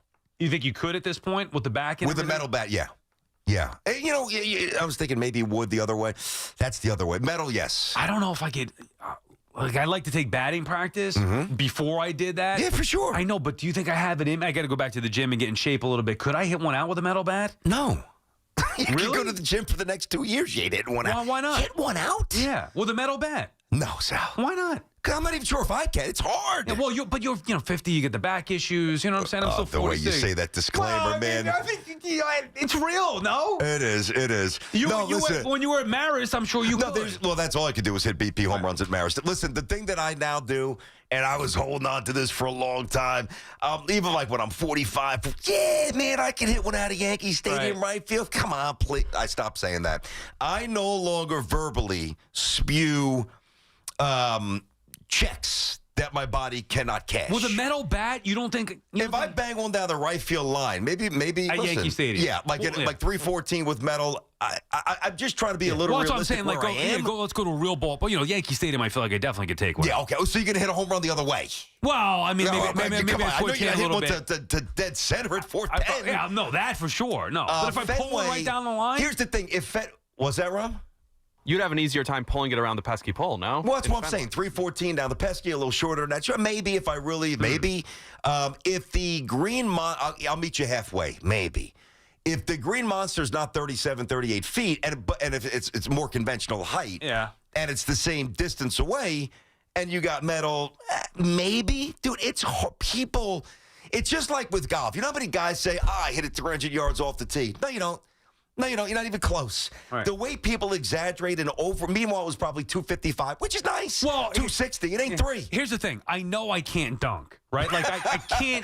Thank you, Spud Webb. Definitively, I cannot. I cannot dunk on a regulation height rim. Like that's just out of the question. Never could. Unfortunately, never will be able to. I used to have dreams that I could, oddly enough, but I can't do that. You ever dunk? You used to be able to dunk? I used to dunk a volleyball. I couldn't quite palm a basketball. Whatever. And I don't mean with frequency. It's still the same feeling though, as long as you could get it down. Yeah, I could squeak it in. But so is do I have to come to grips with the reality that I can't actually hit a baseball out of a major league park? I mean, probably should do it at this big, 46 years of age. I feel like you don't have to be. Time. Yeah, I don't know. It's not even a diss. It's just a reality. At 46, I know in my mind I'm still like in my 30s. But even if you were 36, now I've seen you catch a baseball, and honestly you look better fielding than put it this way: if I lined up Evan. Wow, come on. I'm just starting. Disrespectful. I'm starting at the bottom of the barrel. If I lined up Gio. Hitting. Yeah. If I lined up, like some of that caliber of hitters, you would have a better swing. I guess my problem is, first of all kidding aside, like the fact that I haven't done it in literally years. Well, that's why I'm trying to inject some reality into this. Understood. But let me just dream for a second. If I did practice for a full year and was like regularly going to the cage and worked out, so I just built up my muscle a little bit, because when I was younger, I didn't have any, I just didn't know what I was doing. I had no confidence, had no muscle. Now I at least would have the confidence. If I build my body to where it needs to be, and I start training, just taking batting practice. I'm not talking about hitting breaking balls or anything like that. I got you. Straight fastballs. You don't think that there's a chance I could connect and hit? Like, what would be a normal distance for an average 45-year-old if they were okay with a bat in hand? That played a little bit of high school, not beyond. Right. I would say with metal? Yeah, metal bat. 270, 290-ish. All right, so it's close. See, here's the thing, but even the way you think about training, it's a misread because you're focusing on the wrong thing. You're focusing on muscle. The way balls go far is velocity, swing speed. Well, I know, but forget about trying to pick up a 55-pound dumbbell and do over-the-shoulder presses. No, I do. I want to get in shape. Well, I know, but that wouldn't help you hit a baseball is what I'm saying. You look better on the beach. No, 100%. You got to do quick stuff. Like, Yeah. you got to do explosive stuff. Going to the batting cage would help. Box jumps. Maybe that's what Hoff's trying to do here. Maybe that's why he's taking off of work. He wants to dream of hitting one out at Citi Field. I wonder if he steps up to bat there thinking he could hit one out. He got close. Get the hell out of here. See, if Hoff got close, What do you mean he got close? Dude. He pulled one of the last swings. He pulls down the left field line, and he kind of not close, but it's at least 300 feet to left. All right. Is this on Evans' thing? Is he using a metal bat or a wood bat? It's got to be metal. You can't see from that distance. I'll tell you, if it's wood, that's impressive. I would think it's metal, but No way. He also did swing and miss on a batting practice pitch, though. But then why would they have metal at Citi unless they brought their own, which, well, you know, Hoff's oldest son is a baseball player. All right, so is this from, he might have a good medal, the last, that's, honestly. See? I'm looking at it. All right, see, so if Hoff could do it, come on, dude. I could go deep. Wait, hold on. Don't kill my dream. I know I could do it. All right, here's the pitch. And it's a meatball, too, with no velocity, so he's providing all the juice. Hold on. Honestly, that's further than I thought. That's probably about 280, 290. Okay, now that's Hoff rolling out of bed. He's doing the Rico podcast. He's traveling with Sleeping the Giants on 2 doing the hours, overnight. In Denver with the Giants. Yeah, I mean, he's probably swinging a fungo on occasion with his kids. Yeah. I don't think Hoff is in there taking BP regularly. I firmly believe, and this is not saying like, oh, I'm some great athlete. I'm not. Like, okay. I firmly believe if I had, like, from now till the start of the season. Yeah. And maybe I could do this at spring training if I go down there. Maybe TC could help get me on the field or whatever. I mean, TC throw me a little training's BP. been available. Yeah, you're right. I bet you I could hit one out. You're nuts. If Hoff could hit one 280, you don't think I could hit one 300? Oh, but that's 40 more feet. 330? That's 40 more feet. All right. Well, I mean, unfortunately, I'm not a lefty. Otherwise, I'd definitely be able to do Here's it. what. How about this? Stadium. How about this? Yeah. Before you start working out and doing the box jumps and the explosive stuff, how about we go to the sales room? I don't think there's any salespeople there today. I've got a wiffle ball. I've got a wiffle bat. Rami will record. We'll put a little. We'll just let you get the kinks out, let people see the swing, and let them judge for themselves. Come on, don't What do you mean, get the disparage hell me, out? I'll do wiffle it. ball. I mean, what you hit one big home run in my backyard into the pool. You did Against an 8-year-old. Over the pool, though. It was a bomb. And you did trot. I did. Because I can't sprint because everything hurts. BT and Sal, all the fans. So no Hoff today. When we come back, we will have Bald Face Live, Bald Face Truth with Rami filling in for Hoff. What do we got here, Dovey? We got a little Cadillac okay. Because we love Cadillacs. I got one. Sal's got one. I've had one for about 12 years now. I've got the X6. Now I've got the Escalade IQ, so I can get a sense of what's in there so I can talk about it more effectively. And let me tell you, every day something new, whether it's massages, whether it's new lights popping up. I mean, it's absolutely gorgeous. And I have not even yet charged it. And I have 250 miles already, and I've driven it every day for the last 5 days or so. It's wild. 4 distinct all-electric Cadillacs. Some drive for performance, others for the range. And let's face it, it's also a good way to make an entrance. 3 different ways to turn every drive into an occasion. So whatever the reason is, never been a better time to say, let's take the Cadillac. Yeah, I've been taking the Cadillac as well. The all-electric Cadillac family of vehicles. You have the Escalade IQ, the Vistic. I have the Optic, and last year I drove the Lyric. I love them. They're really such a terrific car. Nothing better than that new car smell as well. But once you figure it out, all the different gadgets and all the new wave technology, parking is incredibly easy, backing up, all that stuff. Visit your Tri-State Cadillac dealer today. The BT and Sal Show presented by your Tri-State Cadillac dealers. Cadillac, the official luxury vehicle of the New York Giants. Our friends at Town Fair Tire remind you that at Town Fair Tire, you always get the guaranteed lowest price on name brand tires from Connecticut to Maine. Nobody beats Town Fair Tire. Nobody. This Odyssey Sports Minute is brought to you by the New Jersey Division of Highway Traffic Safety. Look out for pedestrians. Safety is a shared responsibility. This is Maggie Gray with an Odyssey Sports Minute sponsored by Prevagen. Prevagen, made for your brain. The Wisconsin Badgers 2-5 start isn't pretty, but instead of firing Luke Fickell and eating a huge buyout, the Badgers are doubling down. Wisconsin announced they're investing more in staff, facilities, and recruiting to fix the deeper issues. It's a rare move in today's game. In an era where schools panic and hit reset, Wisconsin's betting on stability. Maybe more programs should. I'm Maggie Gray. I didn't ask to be thrown in the streets with nowhere to go, but I did ask for help, and Covenant House was there for me. 1 in 10 young adults will experience a form of homelessness this year. For these kids who didn't ask to be put in this unthinkable situation, Covenant House is there, providing hot meals, a safe place to sleep, medical care, and love. They just really genuinely just wanted to help me succeed, and I'm succeeding. To learn more, go to safeplacetosleep.org today. Hey, I'm Mike Slater. My dad passed away at the age of 63. It's out of nowhere. Had a stroke. Super hard, obviously, for the whole family, but my dad had life insurance. This is why I have life insurance for my family, for my wife and 4 kids. And the best place to get life insurance is ethos.com, because you can do it in 10 minutes. And there's no medical exam and no blood test, just a few health questions. Get life insurance in 10 minutes so your family is protected. Ethos, E-T-H-O-S, ethos.com/play. Sunny, high 67, low 48. Weather brought to you by Robert Half. Our recruiters' expertise and award-winning AI will find you the skilled candidates you want. At Robert Half, we know talent. Visit roberthalf.com/talent today. It's NBA tip-off week, and FanDuel's your home for live betting. So even if you missed the start of the game or want to jump in and ride the hot hand, FanDuel has live bets on everything from who's going to score next to fourth-quarter comebacks. It is all there. Plus, you can even combine live bets into a same-game parlay for a shot at a bigger payout. However you want to roll, now's a perfect time to join because FanDuel's giving new customers $300 back in bonus bets if your first $5 bet wins. All you have to do is visit FanDuel.com/BT to sign up today. That's FanDuel.com/BT. We love the app around here. I've been telling you about FanDuel for almost a decade at this point. It is safe and secure, and when you win, you get paid right away. Play your game with FanDuel, the official sports betting partner of the NBA, and also the official sports book of us here at WFAN. 21 plus and physically present in New York. First online real money wager only. $5 first deposit is required. Bonus issued is non-withdrawable bonus bet that expires 7 days after receipt. Restrictions apply. See terms at sportsbook.fanduel.com. And for help with a gambling problem, please call 877-8-HOPE-NY or text HOPE-NY. My name is Maria. Okay, I lied. It's Mary. But I'm feeling more European after my European-style holiday on MSC Cruises. The restaurants, nightlife and shops and La Galleria. And, of course, American touches, like a sports bar and water slides. Bellissimo. Okay, this is a problem. Book now, starting from $229, plus kids sale free. MSC Cruises. Let's holiday. To book, visit msccruises.com or contact your travel advisor. Restrictions apply. Ships registered in Panama and Malta. Get ready for more BT and Sal on The Fan.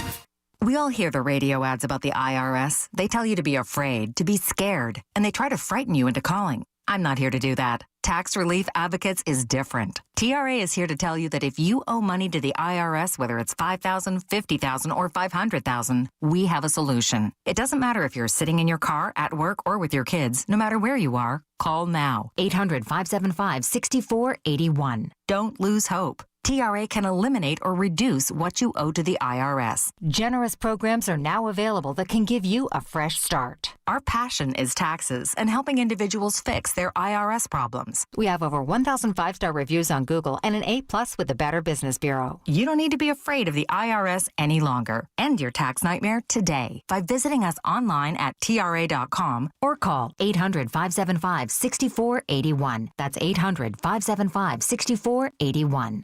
Tax Relief Advocates. Real solutions for real people. Come visit the engagement experts at London Jewelers at any one of their 6 locations. Want fast, reliable home internet? Switch to Verizon Fios, where you get the 100% fiber optic network with speeds up to 2 gig.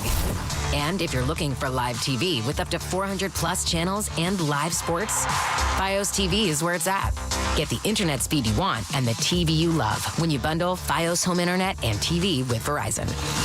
Plus, get the latest deals when you call 1-883-VERIZON and switch to Verizon Fios today. Availability varies. Move and be moved in the Mazda CX-5. The smart choice from those who expect more from their drive. With standard iActive all-wheel drive and advanced safety features, the CX-5 gives you confidence in every condition. Its effortless handling and responsive performance set it apart from the crowd. Inside, you'll find thoughtful crafted design for comfort and connection. There's more to a Mazda. Lease the Mazda CX-5 for $229 a month. Visit your local Mazda dealer or MazdaUSA.com. Hey everyone, Boomer here. How long have I been talking about the Chef IQ Sense wireless thermometer? You know how much I love it, but check out what one of our listeners says. It's phenomenal. You want to make a brisket, you look at your phone, and your mouth starts watering when you've got 20 minutes left. Phenomenal. The Chef IQ Sense is the wireless cooking thermometer that eliminates under or overcooking your chicken, fish, or meat. Whether cooking on a stovetop, oven, or grill, the app alerts you when everything's done. Order the newly released 3rd generation Chef IQ Sense now at chefiq.com. Now, time for Bold Face Lie, Bold Face Truth with Brenton Tierney and Sal Licata. Oh, yeah. Bald Face Truth, Bald Face Lie. Hoff is off, taking the day to go take swings at Citi Field after being invited by Evan. So more on that, I guess, in a little bit or later on. Rami, you're in for Hoff. What do you got for us today? All right, so the over-under for the World Series is now set at 5.5 games. So the Blue Jays will not win more than one game in the World Series. Who's up first? You go ahead. I'll take it. I think it's going to be a ball-faced lie. I think it's going to be a little more competitive. I haven't even seen the final odds. I actually want to check that out. I think that the Dodgers will likely win. I don't know if it's quite the layup that everybody thinks that it might be. Toronto's got a little scrap. Vlad's on a hell of a roll. Springer might be getting going here. I think that it's probably going to be 4-2 Dodgers, but I do think Toronto gets more than the 1.5. So ball-faced lie. I don't know. So you would go over the 1.5. I'm going to go under. The only thing that would scare me a little bit is that the home field advantage has been so good for Toronto. It's taken a lot for them to get here. Look, I called them dead against the Yankees, so I didn't think they were going to beat the Yankees. Against the Mariners, I didn't really care. I thought they would win last night because of the home field, even though I was rooting for the Mariners. I'm going to go under that, though. I just think the Dodgers are far superior. They're rested. I think we're witnessing the next dynasty. I think the Dodgers win, and I'll give the Blue Jays no more than a singular game. Speaking of a few wins, the Jets will win fewer than 2 games this year. I'm going to say that's a bald-faced truth. The Jets are not winning more than 2 games this year. I don't even think they're winning 2, honestly, BT. I hate to say that because I want to see Aaron Glenn have success. After watching, and I thought that they would beat the Bucks a couple weeks ago, came closer to that than they did against the Panthers. I thought that they had a chance to beat the Panthers, even without Garrett Wilson. They are so bad I can't even describe it. Unwatchably bad, boring, can't move the football, beat themselves on occasion, inept head coaching decisions, not enough talent. Like, do I need to go on? I'm going to say under. I think that that's a safe bet at this point going into week 8, saying you would take the under. So I'll say bald face truth. The Jets do not win more than 2 games. 2 is a tough number here. I mean, I don't know. I do think that they're going to squeeze one off, maybe 2. But for me, the question is, would they get a third here? I don't think it happens this weekend. Could it happen against the Browns, even though Browns defense is good when Garrett Wilson's coming off the bye week and they're fresh? Maybe, Miami really disoriented at this point. You know what? I can't say they're going to get 3, so I'm going to say ball-faced lie. It's either on the number or it's less than that. 3 is just too ambitious. Not when you roll with 7. I wonder what the updated odds are for their win total on the season. I'll look that up in a second. Yep. Daniel Jones and the Indianapolis Colts have the best record in the NFL now at 6-1, and their division's pretty bad. Houston, Jacksonville, and Tennessee all look terrible this week. So going into the playoffs, the Colts will be the number 1 seed in the AFC. Yeah, I mean, that's a good question, actually. That's a really good question. I'm going to say, and you're right, Tennessee's bad. The Titans, the Texans aren't good. The Jags just got shut out. I think that I'm going to say ball-faced truth here. Just because of the way it's stacked up right now. I mean, you have to have lost. Think about what we thought coming in. You have to have lost a ton of faith in Buffalo. I mean, the Pats might be the best team in that division. So I can't say that it's going to be the Bills. I can't say it's going to be the Steelers or anybody in the North. Really, it comes down to me, Kansas City, and Indy. And because Indy's got a nice little jump, 2-game cushion, I'm going to say ball-faced truth. And they do play each other. Indianapolis has a weak schedule here. Titans at Steelers, Falcons at home, at Kansas City, home against the Texans, at Jaguars, at maybe not as easy as I thought. It depends on how you view the Texans and Jaguars. I'm going to say it's a ball-faced lie. I'm sorry. I don't want to doubt them, and I can't anymore. Like, they'll be a top 5 when we do the power-up on Thursday for me. They have to be. They're 6-1, and they've been dominating teams. I just still can't put the Colts ahead of you're saying the number 1 seed, dude. Like, I think the Broncos are the best team in the AFC, and even if they got caught by the Chiefs, Costos and I have that bet here, I still think it's going to be the Chiefs or the Broncos. I don't think, to your point, BT, anybody in the North is going to get there, and I have a hard time thinking New England would be that. I still hold an outside chance that Buffalo could be there, just trying to pull up their schedule here. Yeah, I mean, No, I don't believe in the Colts. I'm sorry, I can't do it. To the tune of a number 1 seed? Well, think about this. They're going to be 7-1 by Sunday night, right? They're playing Tennessee at home this week, so they'll be 7-1. Now, where their season's probably going to be defined and where this question will be answered will be starting in late November when they're at Kansas City. All right, then you get a layup in Houston, and then Jacksonville, whatever. Then you've got at Seattle, tough venue, 3,000-mile trip, and then you've got the Niners coming in for a Monday night. So I think it's conceivable. Let me see, 7-1. I think that they'll be 8-2 by the Kansas City game coming off the bye. And I think they're probably an 11-win team, possibly 12. I think they got a chance for the top seed. Yeah, I think they're probably going to have to win 12. You're right. With Kansas City already having 3. That's the only reason. I think that's what helps right now. All right, what's the updated odds with the Jets win total? It's actually 3.5. Yeah, I'd bet the under on it. Yes, and you can bet under 2.5, almost 2 to 1, plus 175. Under 2.5. So it'll be 2-15. I mean, I'm not betting it because I'm not going to root against the Jets here to go. I'm not rooting for the Jets to get 1 win. Good God. Well, I bet the under 5.5 before the season started. That's a lock. Did you see the video, guys? Rami, you're into this more than we are. I don't know if you saw this, Sal. The poor soul Jet fan had to be like 28, whatever, coming out of MetLife the other day, and some YouTubers like, hey, what's it like to be a Jet fan? The pain on this kid's face. The first thing he says, he goes, I hate it.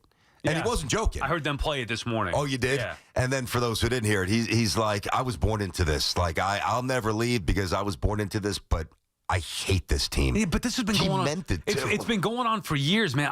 You and I have had this conversation maybe when we were first paired together, whatever it was, saying like enough. After Rodgers goes down, at what point do you have to wave the white flag? I get that you can't just take fandom out, but they have, like, in the what you give versus what you get back fandom aspect, the ratio. The disparity chart that I come up with. Yeah, like there's none greater in pro sports. You get nothing. They've given you nothing except anguish. Like not even a joy to watch their games. Not even touchdowns. Yeah, right. How about an occasional touchdown? I think a lot of Jet fans were looking at the Giants like, wow, this is an exciting team to watch, and then the Giants immediately collapsed. Yeah. I know. So Jets fans can't have any nice things. Yeah. Well, BT was on that train, too, as well, saying you wish you chose the Giants. I do. During that. I do. I wish I chose the Giants all those years ago. I'll never switch. Regenerate. Well, no, I do. Regenerate. I mean, I come around and I watch with less interest. Bengals I generate this guy. Yeah, Bengals yeah, fantastic. 7-point dogs. Let's go Jets. But who's going to play quarterback? Don't know. We got a storyline here, Sal.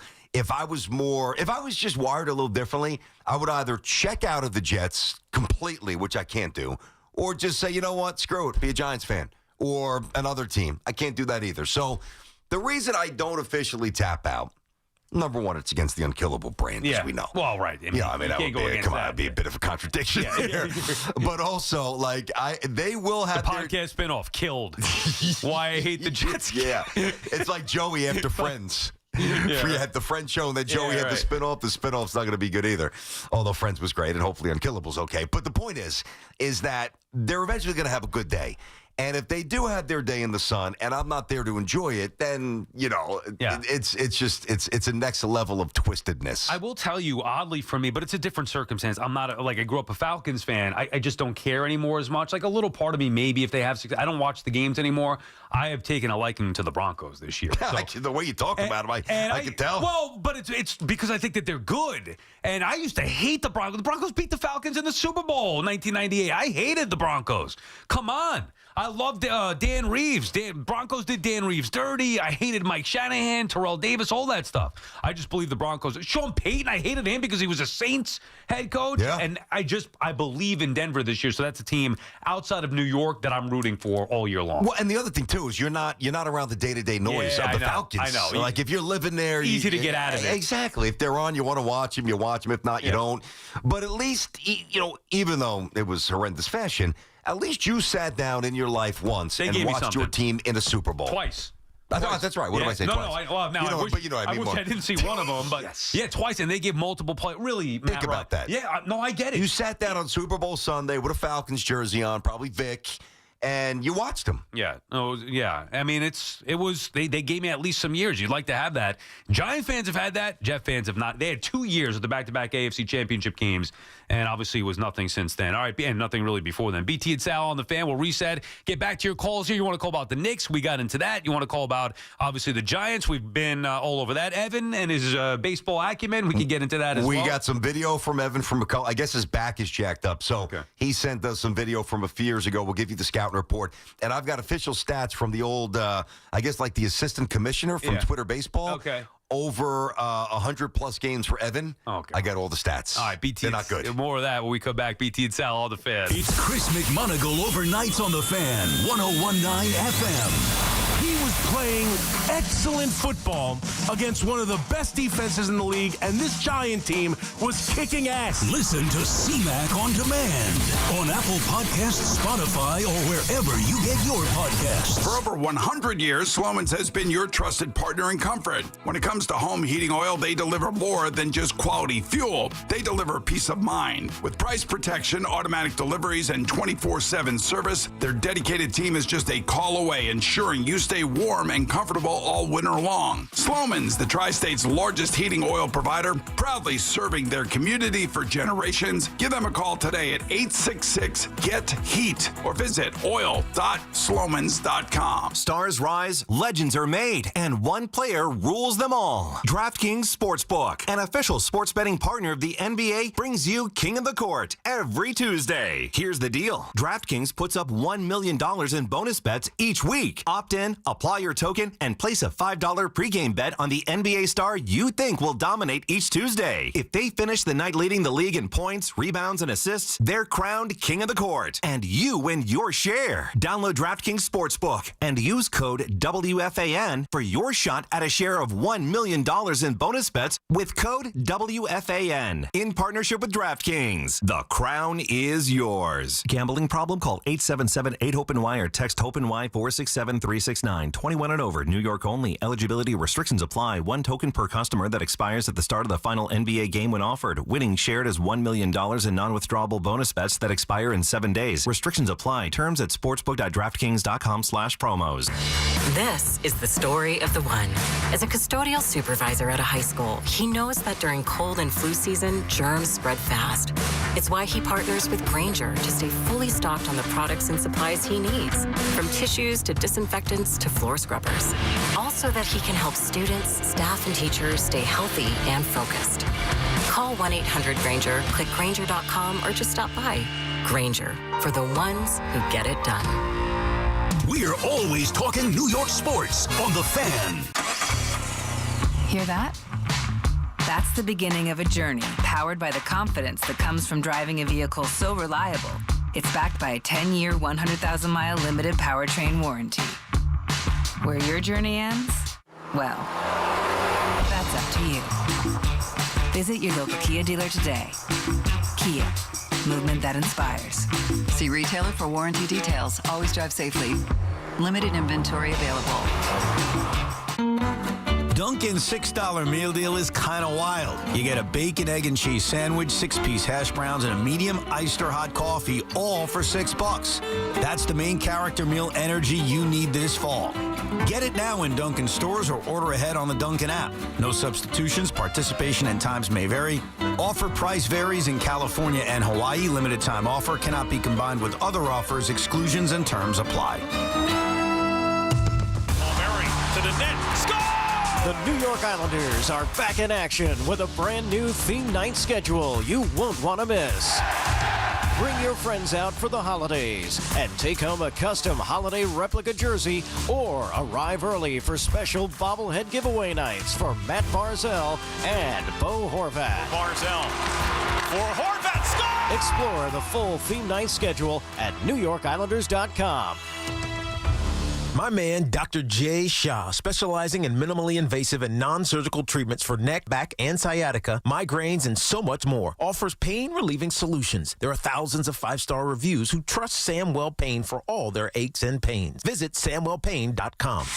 Get the latest on the Giants and Jets on WFAN, WFAN FM, WFAN FM HD1, New York, and Odyssey Sports Station. Good afternoon. At 12 o'clock, I'm Andrew Bogish. Your Sports Flash is sponsored by Ray Cattina Lexus of Freehold and Ray Cattina Lexus of Monmouth. One legendary name, two exceptional Lexus destinations. Ray Cattina Lexus of Freehold and Ray Cattina Lexus of Monmouth, where they proudly sell more Lexus vehicles than any other Lexus dealership in New Jersey. Experience the best selection and expert service only at Ray Cattina Lexus. For the first time since 1991, St. John's men's basketball is #1 in the preseason Big East poll, and Zuby Ejiofor picked as the preseason player of the year. Jets running back Braylon Allen posting a picture of a surgically repaired knee on social media. He had been choosing between rehab and the OR. The choice doesn't affect the timeline, though. He is out 2 to 3 months regardless.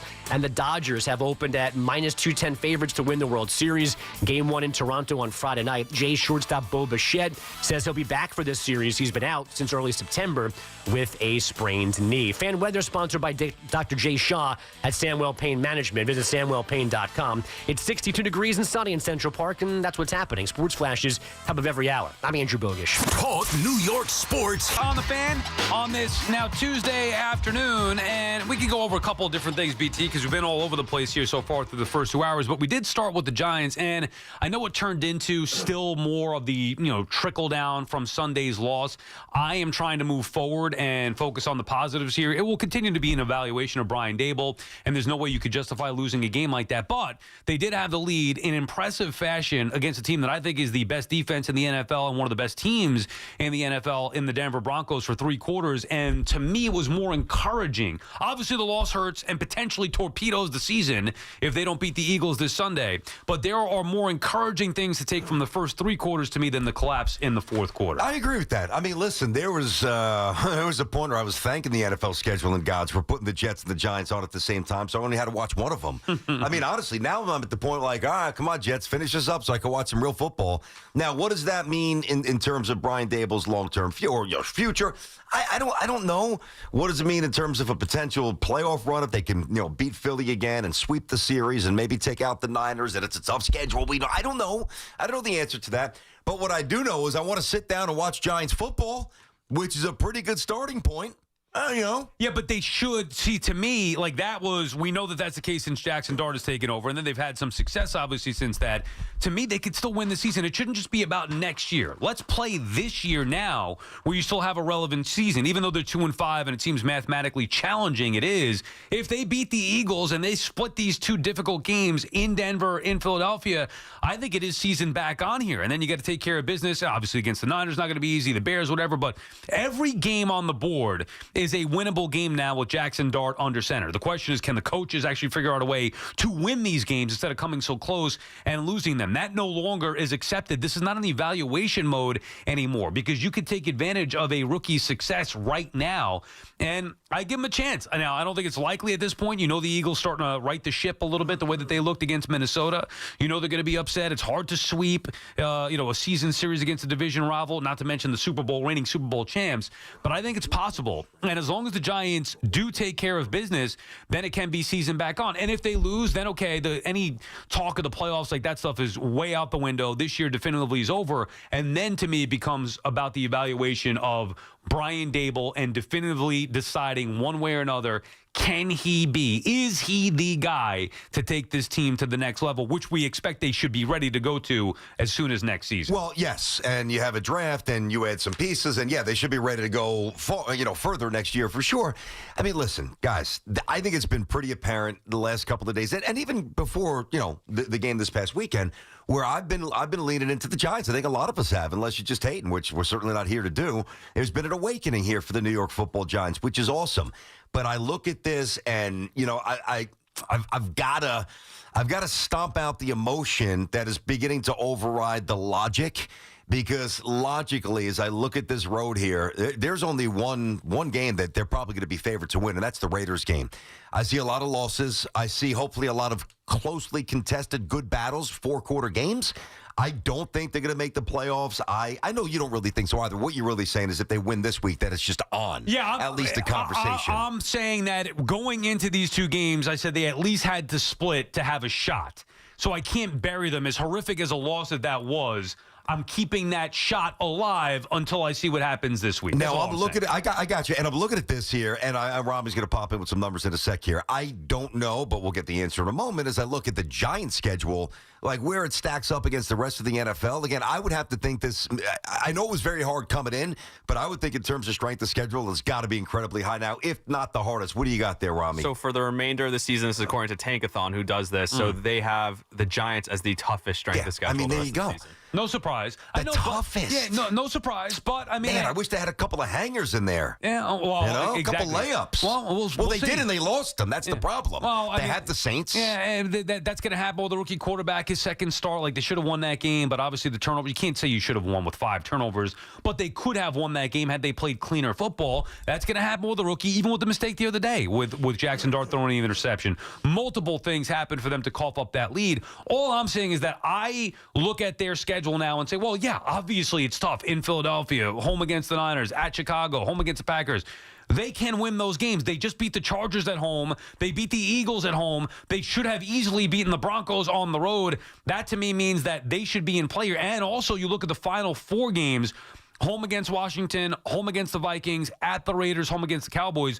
Those, to me, are 4. Now, maybe they go 3-1. Who knows? Maybe they're on the table. But those are very winnable games to me. I think they could be favored in 2 of those games. Who knows what's going to happen with the Commanders here? Vikings, same thing. Cowboys, even though they beat the Commanders, I'm not still trusting the Cowboys. At New England, at Detroit, tough games here. Giants are in play, though. And if they lose to the Eagles, then that to me, if you lose to the Eagles 2-6, definitively you can't be talked about as a team that could potentially salvage this season this year, and then it's back to being solely on, is Dable the right guy? Yeah, and it's going to morph into that at some point. It already has with some of these calls, which we'll get back to in a moment. The Chargers win, not to take it away, because in real time it was awesome. Doesn't seem quite as impressive. I don't know what's wrong with them, but something's off. I don't like Denver nearly as much as you do. We'll see how that plays out. If I'm looking at this the rest of the way, I'm kind of feeling 6 wins, but the larger point is, before the Chargers win, we really couldn't make a case at all for them to win any game. Now it's very easy to make a case where they should be in every game, and it's after what we've been through, it's a good step forward. I'll take it. BT and Sal on the Fan. Our friends at Town Fair Tire remind you that at Town Fair Tire, you always get the guaranteed lowest price on name brand tires from Connecticut to Maine. Nobody beats Town Fair Tire. Nobody. We also talked about the Knicks a little bit and the questioning from a former player, Matt Barnes, on a podcast. Mike Brown saying he doesn't believe he's going to be the right guy to lead the Knicks. He's too nice of a guy, a little bit of a pushover. We'll find out. Debut tomorrow night. Much more on the Knicks tomorrow as well, but we mentioned that earlier. In case you missed anything, check it out on the free Odyssey app. Anthony is calling from New Paltz. What's up, Ant? Hey, how you guys doing? Good.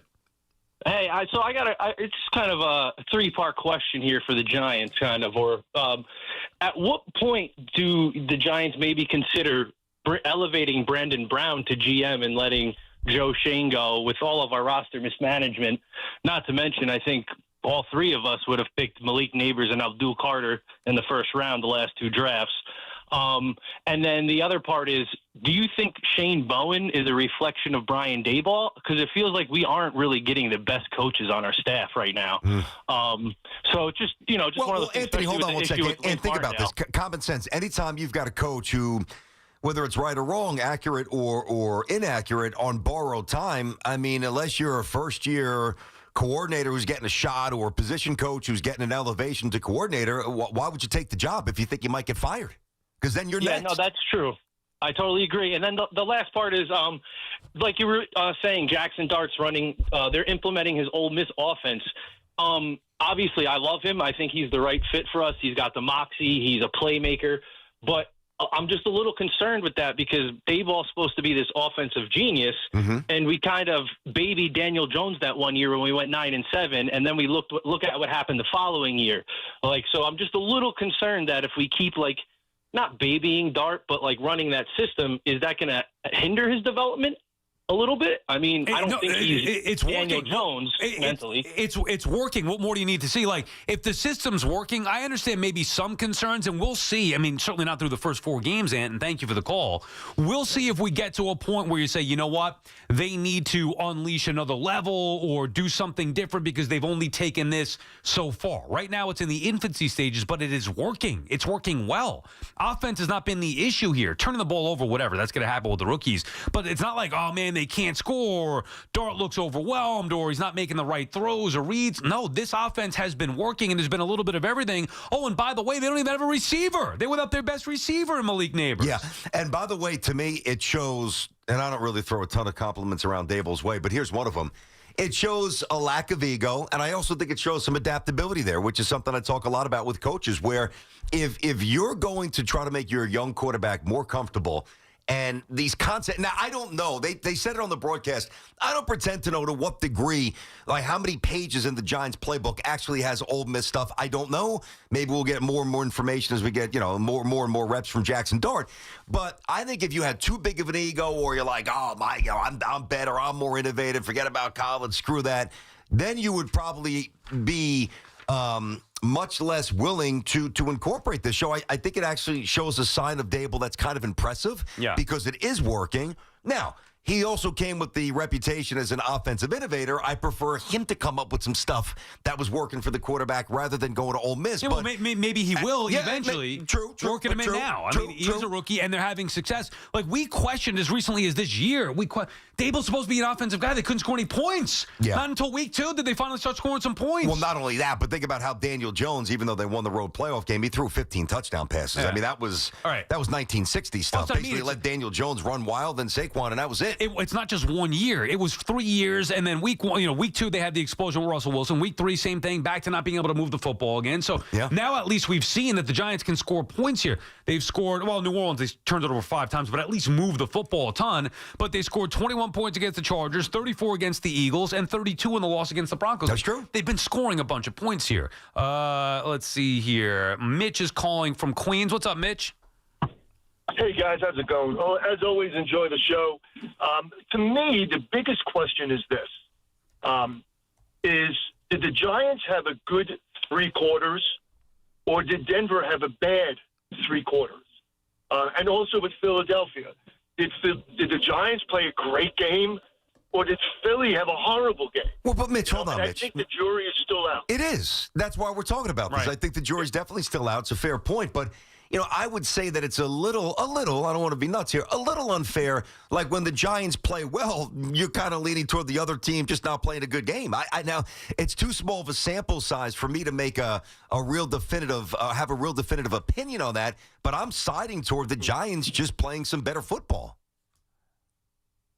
Well, we're all hoping that. I was watching the game, and just like everybody else, as things got closer to the end, we were all, biting our nails.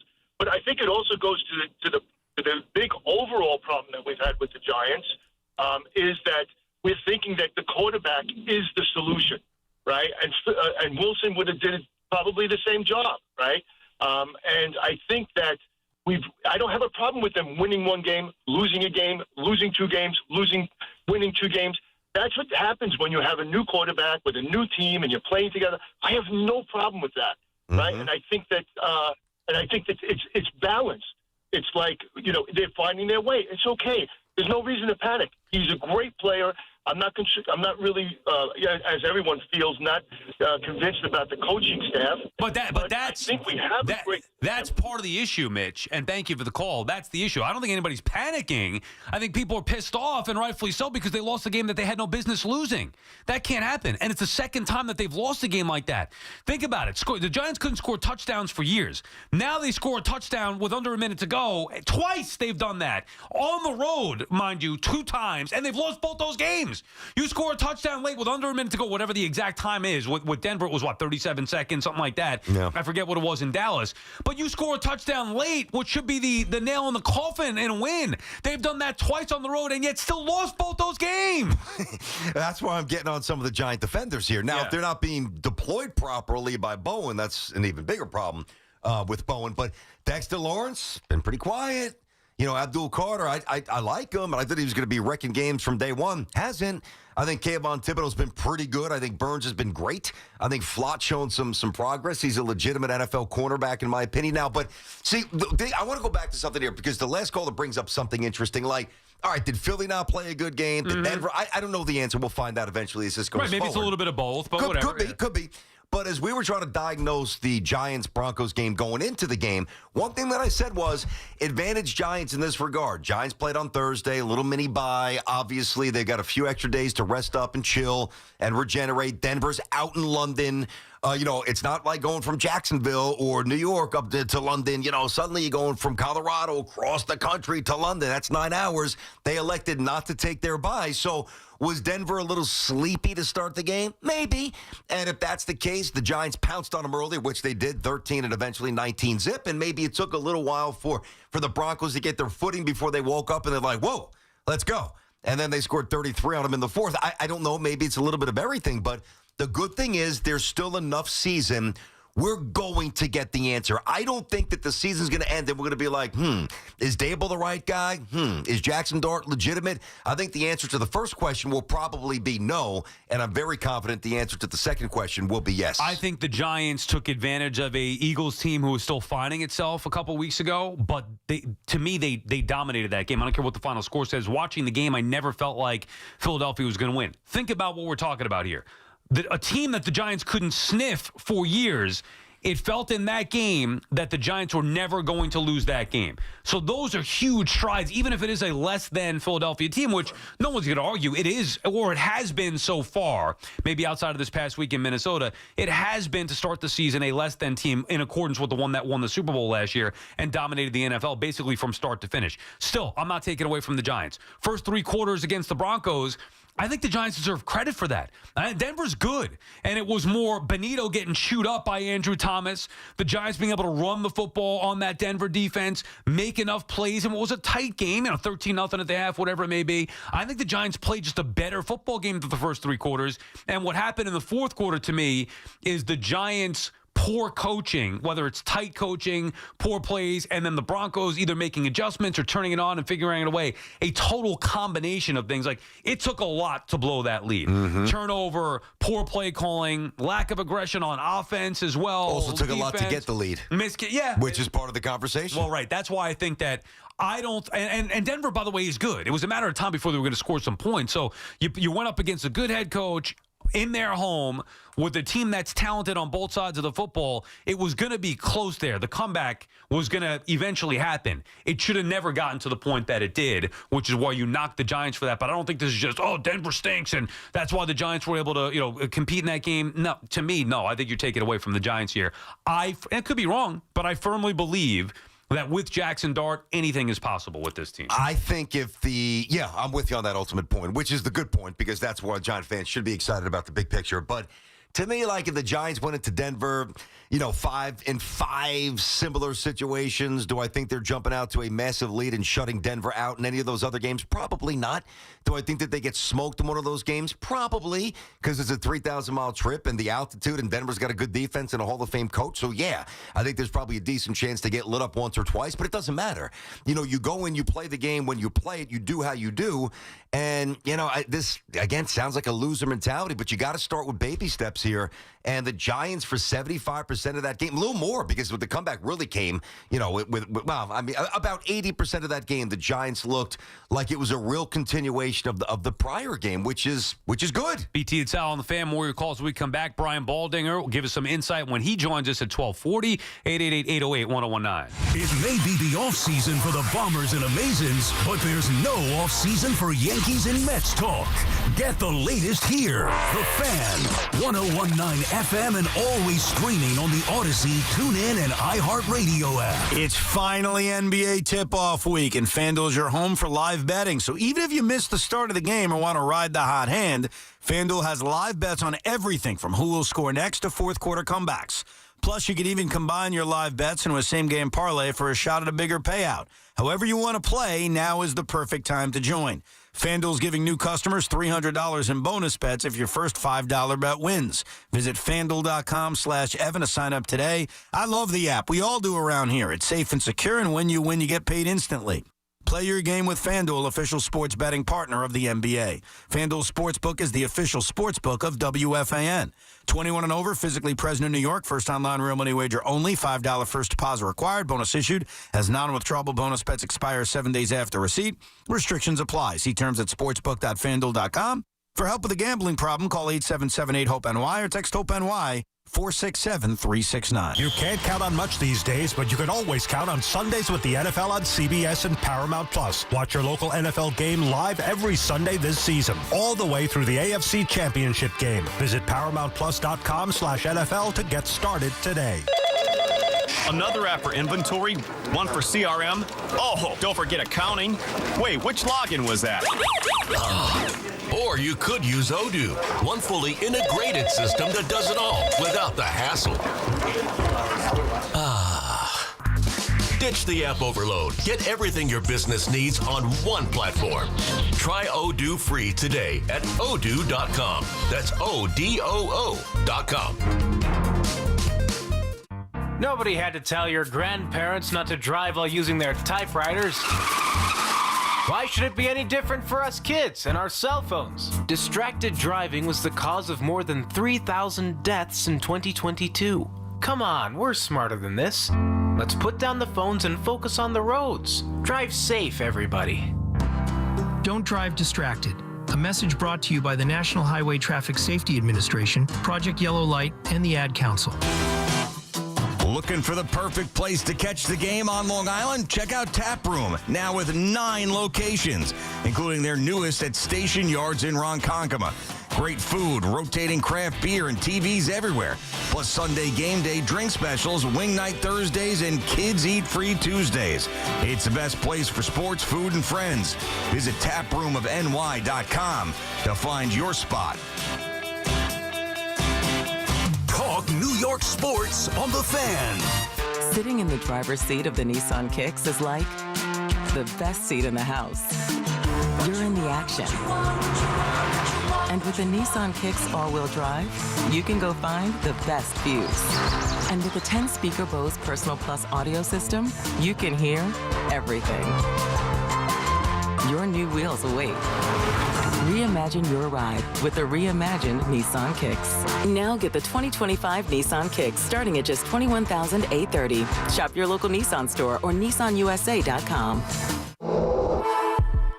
Starting MSRP at $21,830 for base model. All prices are manufacturer suggested retail price. MSRP. MSRP excludes up to $1,495 destination and handling charges, tax, title, and license. Dealer sets actual price.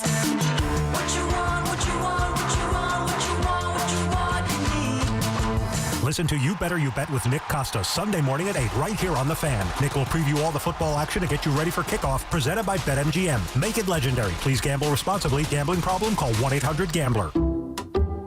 Some people just know you can save money on car insurance by checking Allstate first. Like you know to check if they're going for it on 4th down before going to the concession stand. Yeah, give me 3 hot dogs, 2 jumbo touchdown, baby! What? Hey, buddy, you want cheese with those? Yeah, checking first is smart. No. So check Allstate first and see what you could save. You're in good hands with Allstate. Potential savings vary, including based on how you buy, subject to terms, conditions, and availability. Allstate North American Insurance Company and affiliates, Northbrook, Illinois. This is the story of the one. As a maintenance supervisor at a manufacturing facility, he knows keeping the line up and running is a top priority. That's why he chooses Grainger. Because when a drive belt gets damaged, Grainger makes it easy to find the exact specs for the replacement product he needs. And next day delivery helps ensure he'll have everything in place and running like clockwork. Call 1-800-GRAINGER, click Grainger.com, or just stop by. Grainger, for the ones who get it done. 1-877 Cars for Kids. KARS Cars for Kids. Ready to get rid of that old car? Donate it to Cars for Kids. Call 1-877 Cars for Kids to reach a friendly live agent. Donation's super easy, and your car can be picked up as soon as tomorrow. Call us now, 1-877 Cars for Kids. 1-877 Cars for Kids. Donate your car today. Did you know you can donate real estate too? Get connected with WFAN to talk about your favorite teams. The Fan on the Odyssey, iHeart, and TuneIn. We'll get back to the phones here. We got Brian Baldinger coming up at 12:40, so let's get you guys in here. We talked about the Knicks. We've talked about the Giants. We've also talked about Evan Roberts playing baseball, and Chris is in Lindenhurst, who maybe has some insight into that. What's up, Chris? How you guys doing? Good. I'm the guy that ran Twitter Baseball with Evan for, it was 13 years. Wow. That the league ran. And before I tell you what his career numbers were, so you can, give them to David Stearns to see if he wants to sign him or not. The thing that Evan really deserves kudos for, and I love him to death, is that he gave all of the players. We had more than 1,000 players come through the league over the years and play. And for me, he gave me the fountain of youth to be able to get back on the field and play the game that I loved as a kid. That you both know as you get older, you just can't play at the same level anymore. But just to be able to do that, and it's something I could never repay him for. That's awesome. Well, of course, as you got older, you still played at a better level than Evan played, even in the prime of his life. Well, let me give you the numbers because I know you're chomping at the bit to know what they are. You texted me these, right? So this is the same guy? Yes. Okay, go ahead. We got the numbers. Go ahead. So I have his batting line and his career pitching line. Now, batting line, he played in 100 games, 257 at bats. Career batting average of 163. Come on, Ev. All right, now wait a minute. That's bad. 160. Wait a second. Worse than I thought. Wait a second, though. Now, he holds the career. He's a career leader in walks. Oh, geez. So he walked 93 times in 257 at-bats. So his on-base percentage career was 398. That's good for $30 million a year now in the show. Who's taking walks in Twitter baseball? I know. I want to swing. Yeah. Well, look, there is a video I have on my YouTube channel of he hit the game-winning championship double back in, I think it was 2022. A 2-run double that everybody can go watch, and he had posted it on the FAN. I think had posted it years ago. But yeah, so his career OPS is 585. No homers, 29 RBIs, 102 strikeouts, and 257 at bats. So he's basically Siri without the speed.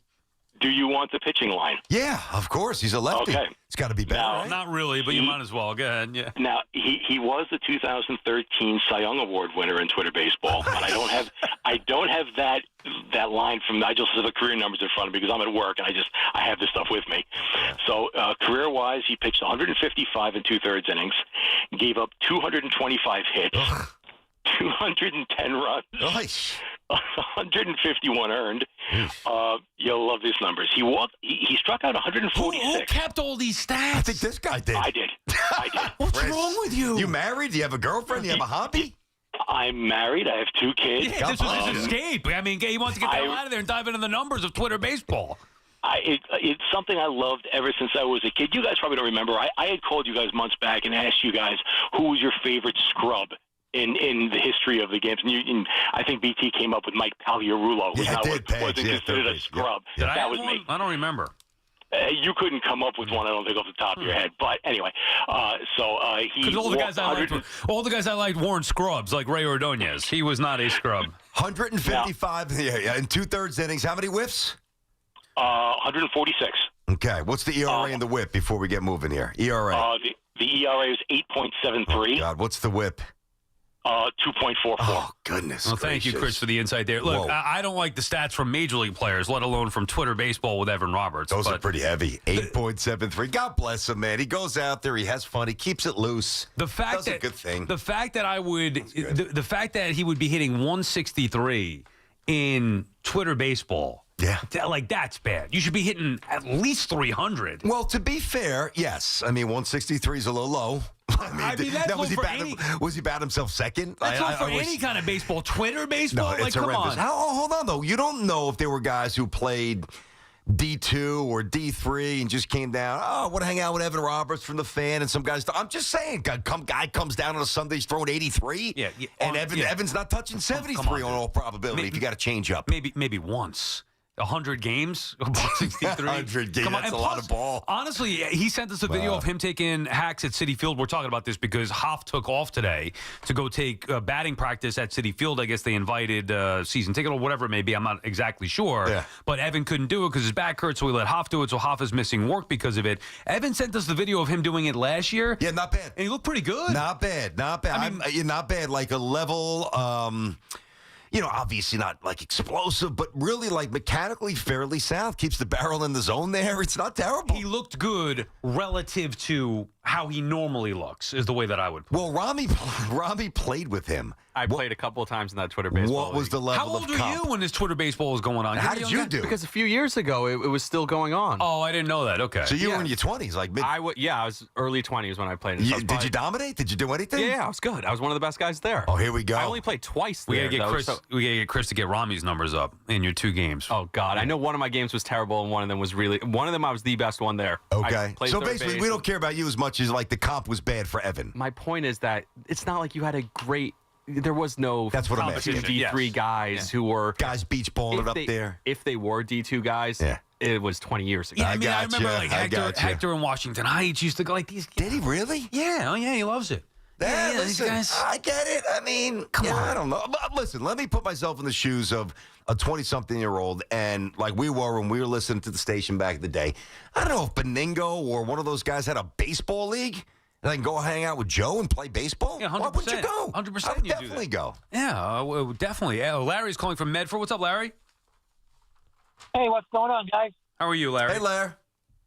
All right, so I want to talk about, first off, I'm a Cowboy fan, so I never expect to win with Jerry in charge. I expect good regular seasons, but no playoff wins. So you guys were talking about the strength of schedule before with the Giants and stuff. Yep. I think the Cowboys this year are the first team ever to play 6 straight games against teams that won at least 10 games a year before. So that's a tough schedule. Okay. Yep. I mean, listen, I'm not saying. You guys were saying how tough the Giants' schedule was. No one's ever done what Dallas is doing this year. Nobody cares about the Cowboys here, Larry. They played Carolina 2 weeks ago, and they lost. It's New York. It's Carolina. We're not worried about what's going on with the Cowboys. I mean, there's Dallas for that. Now, I don't understand that we have a lot of Cowboys fans in the area, but as far as us doing a talk show, we're talking about the Giants, so it's not like, nobody ever brings up the Cowboys. Yeah, that's because they're not relevant until they're playing one of our teams. And it's not even accurate. I mean, what he's saying here, they played the Giants in week 2, who were awful, at least going into that game. They played Carolina 2 weeks ago, and, they're not good. And they played the Commanders. Jaden Daniels with a jacked up hamstring. I mean, what are we talking about here? Jets? They played the Jets. Yeah, you beat the Jets, you lost to the Panthers, and you beat a banged up Commanders team. That was a factually inaccurate call. And they have the 17th strength of schedule the rest of the way. Yeah. Lost to the Bears, who I don't think are very good. I know they're playing better. I think Caleb Williams stinks myself. I'm not a huge fan. But anyway, and then they beat the Giants in a game that they should have lost. Like, I don't understand where you're pounding your chest on. I'll tell you this. I didn't pick the Broncos in the knockout pool last week. Jackson Dart scared me. I'm taking them this week. They're going to beat the Cowboys to a pulp. This is going to be great defense versus an offense that Dak Prescott has played like an MVP this year. I don't think Cowboys have any chance in winning this football game this Sunday. Have you taken the Dolphins yet? Pardon me. Have you gone with the Falcons yet? No. Okay, they're playing the Dom. Look at other games. Would you... For the knockout pool? Yeah, would you entertain taking the Bengals over the Jets in Cincy? Possibly. Okay. How about the Pats at home against the Browns? No. Probably not enough faith yet fully to say, I'm going to roll with the Pats. Cleveland's even though they defense, are good. I know Cleveland stinks. I hear you. Cleveland's defense scares me a little bit, and I just don't trust the Pats yet. What about the Niners over the Texans? It's on the road, but the Texans are a mess. No, I go home game non-division's my first thing. Fair enough. And then I also try to avoid the first layup. Okay. All right, because then you don't have a ton of options. Because I was thinking maybe the Bucs to bounce back against the Saints, but that's a divisional matchup. Sometimes you have to go away from it. I didn't want to do the Chiefs last week for 2 reasons, because division rival, Chiefs and Raiders, and because it was the obvious pick. But I didn't love any of the other games the way that I was just like, forget it. I'm not going to force the issue with Denver. And it's a good thing I didn't. Even though they won, still, the stress of that, it shows you it was not the right pick to go against the Giants in that spot. And the Chiefs was a layup against the Raiders. Dude, what is going on with the Raiders? I mean, they're not even competitive they were banged at up. this point. No Brock Bowers, no Jacoby Myers. I think they're going to be returning this week. But, yeah, they've been bad. Ashton Genty is not running the football. I mean, he's been bad so far. He's had 3 straight games where he's been. Yeah. So, I mean, Geno Smith stinks. He's been turning the ball over a ton. I mean, 40-6 loss at the Colts, 31-0 at KC. They beat Tennessee, who stinks. One thing I do want to ask Baldy, BT, because we'll stick with the Giants, obviously, and ask him about that game and all that's going on there. But I do want to ask him about the Colts and how legit he thinks the Colts are. We'll do that when we come back. Brian Baldinger. Then we'll get back to your calls starting after Baldy at 1 o'clock. This Odyssey Sports Minute is brought to you by the New Jersey Division of Highway Traffic Safety. Look out for pedestrians. Safety is a shared responsibility. This is Maggie Gray with an Odyssey Sports Minute. Jim Harbaugh built his brand on power football and tough defense, and on Sunday, the Chargers had neither. With both tackles out, they threw on 15 of their first 21 early downs and got steamrolled by the Indianapolis Colts. Justin Herbert led the team in rushing. The defense gave up its worst performance of the Harbaugh era. This wasn't just a bad game, it was the exact opposite of what Harbaugh football is supposed to be. I'm Maggie Gray. Texting enrolls you into recurring automated text messages. Consent not required to purchase. Message and data rates may apply. Man, I love seeing the old gang at these reunions. Did you see Brian? He's in better shape than he was 25 years ago. How's that even possible? Yep, I ran into him a few weeks ago and had to ask. He told me he started taking Nugenix Total T. The testosterone booster? Yes, it really works. I started taking it right away and I'm already seeing results. I was wondering what you were doing. You seriously crushed me in that pickup game last week. Yep, after 40, energy, strength, drive, it all starts going downhill. But with Nugenix Total T, I feel like my old self again. Stronger, leaner, and my energy is way up. My wife even noticed a difference in the bedroom. They're giving out complimentary bottles right now. Just send them a text. Text HEFTY to 321-321 for your complimentary bottle of Nugenix Total T, the #1 selling testosterone booster. Text now and you'll also get a free bottle of Nugenix Thermo X, our most powerful fat incinerator. That's HEFTY to 321-321. These statements have not been evaluated by the FDA. This product is not intended to diagnose, treat, cure, or prevent any disease. Okay, I have to tell you, I was just looking on eBay where I go for all kinds of things I love, and there it was. That hologram trading card.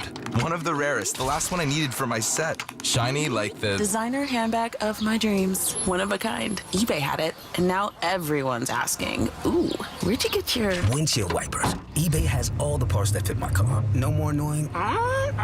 Just beautiful.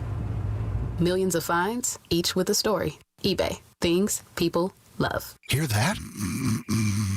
That's Mike. He took ZQL Pure Z's, so now he's sleeping soundly on a Sunday night. ZQL Pure Z's are fast-acting melatonin gummies with a complementary botanical blend to help Mike get the sleep he needs to wake up refreshed and ready to conquer Monday. Let's do this Monday. ZQL Pure Z's, just for sleep. Really great sleep. These statements have not been evaluated by the Food and Drug Administration. These products are not intended to diagnose, treat, cure, or prevent any disease. Use as directed. When it comes down to finding the lowest price on Michelin winter tires, nobody beats Town Fair Tires' guaranteed lowest price. And when it comes to free services, nobody gives you more free services on your Michelin winter tires than Town Fair Tire. So why look for Michelin winter tires anywhere but Town Fair Tire, where you always get the guaranteed best deals? Nobody beats a Town Fair Tire deal. Nobody. Name brands at discount prices. Town Fair Tire. Get ready for more BT and Sal on The Fan. Stars rise, legends are made, and one player rules them all. DraftKings Sportsbook, an official sports betting partner of the NBA, brings you King of the Court every Tuesday. Here's the deal. DraftKings puts up $1 million in bonus bets each week. Opt in, apply your token, and place a $5 pregame bet on the NBA star you think will dominate each Tuesday. If they finish the night leading the league in points, rebounds, and assists, they're crowned King of the Court, and you win your share. Download DraftKings Sportsbook and use code WFAN for your shot at a share of $1 million in bonus bets with code WFAN. In partnership with DraftKings, the crown is yours. Gambling problem? Call 877-8-HOPE-NY or text HOPE-NY 467-369. 21 and over. New York only. Eligibility restrictions apply. One token per customer that expires at the start of the final NBA game when offered. Winning shared as $1 million in non-withdrawable bonus bets that expire in 7 days. Restrictions apply. Terms at sportsbook.draftkings.com/promos. Think Verizon, the best 5G network, is expensive? Think again. Bring in your AT&T or T-Mobile bill to a Verizon store and we'll give you a better deal. Now, what to do with your unwanted bills? Ever seen an origami version of the Statue of Liberty?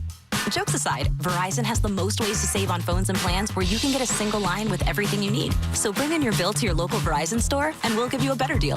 Rankings based on root metric true score report dated 1H2025. Your results may vary. Requires postpaid consumer mobile bill from T-Mobile or AT&T dated within the past 45 days. Bill must be in the same name as the person redeeming the deal. Additional terms apply. Wellness isn't just what you do. It's what you absorb, hydrate, and fuel with. At Terra Origin, we combine ancient Ayurvedic wisdom with modern science to support your whole body from the inside out. Gut health for balance, healthy hydration for performance, healthy greens for clean energy and recovery. Because when your body's in sync, everything else flows. Find your formula today at TerraOrigin.com and use code RADIO to save 25% off your first order. order. Terra Origin, rooted in tradition, built for now. For over 100 years, Sloman's has been your trusted partner in comfort. When it comes to home heating oil, they deliver more than just quality fuel. They deliver peace of mind. With price protection, automatic deliveries, and 24/7 service, their dedicated team is just a call away, ensuring you stay warm and comfortable all winter long. Sloman's, the Tri-State's largest heating oil provider, proudly serving their community for generations. Give them a call today at 866-GET-HEAT or visit oil.slomans.com. Get the scuttlebutt on your favorite team, the Fan, on the Odyssey, iHeart, and TuneIn apps.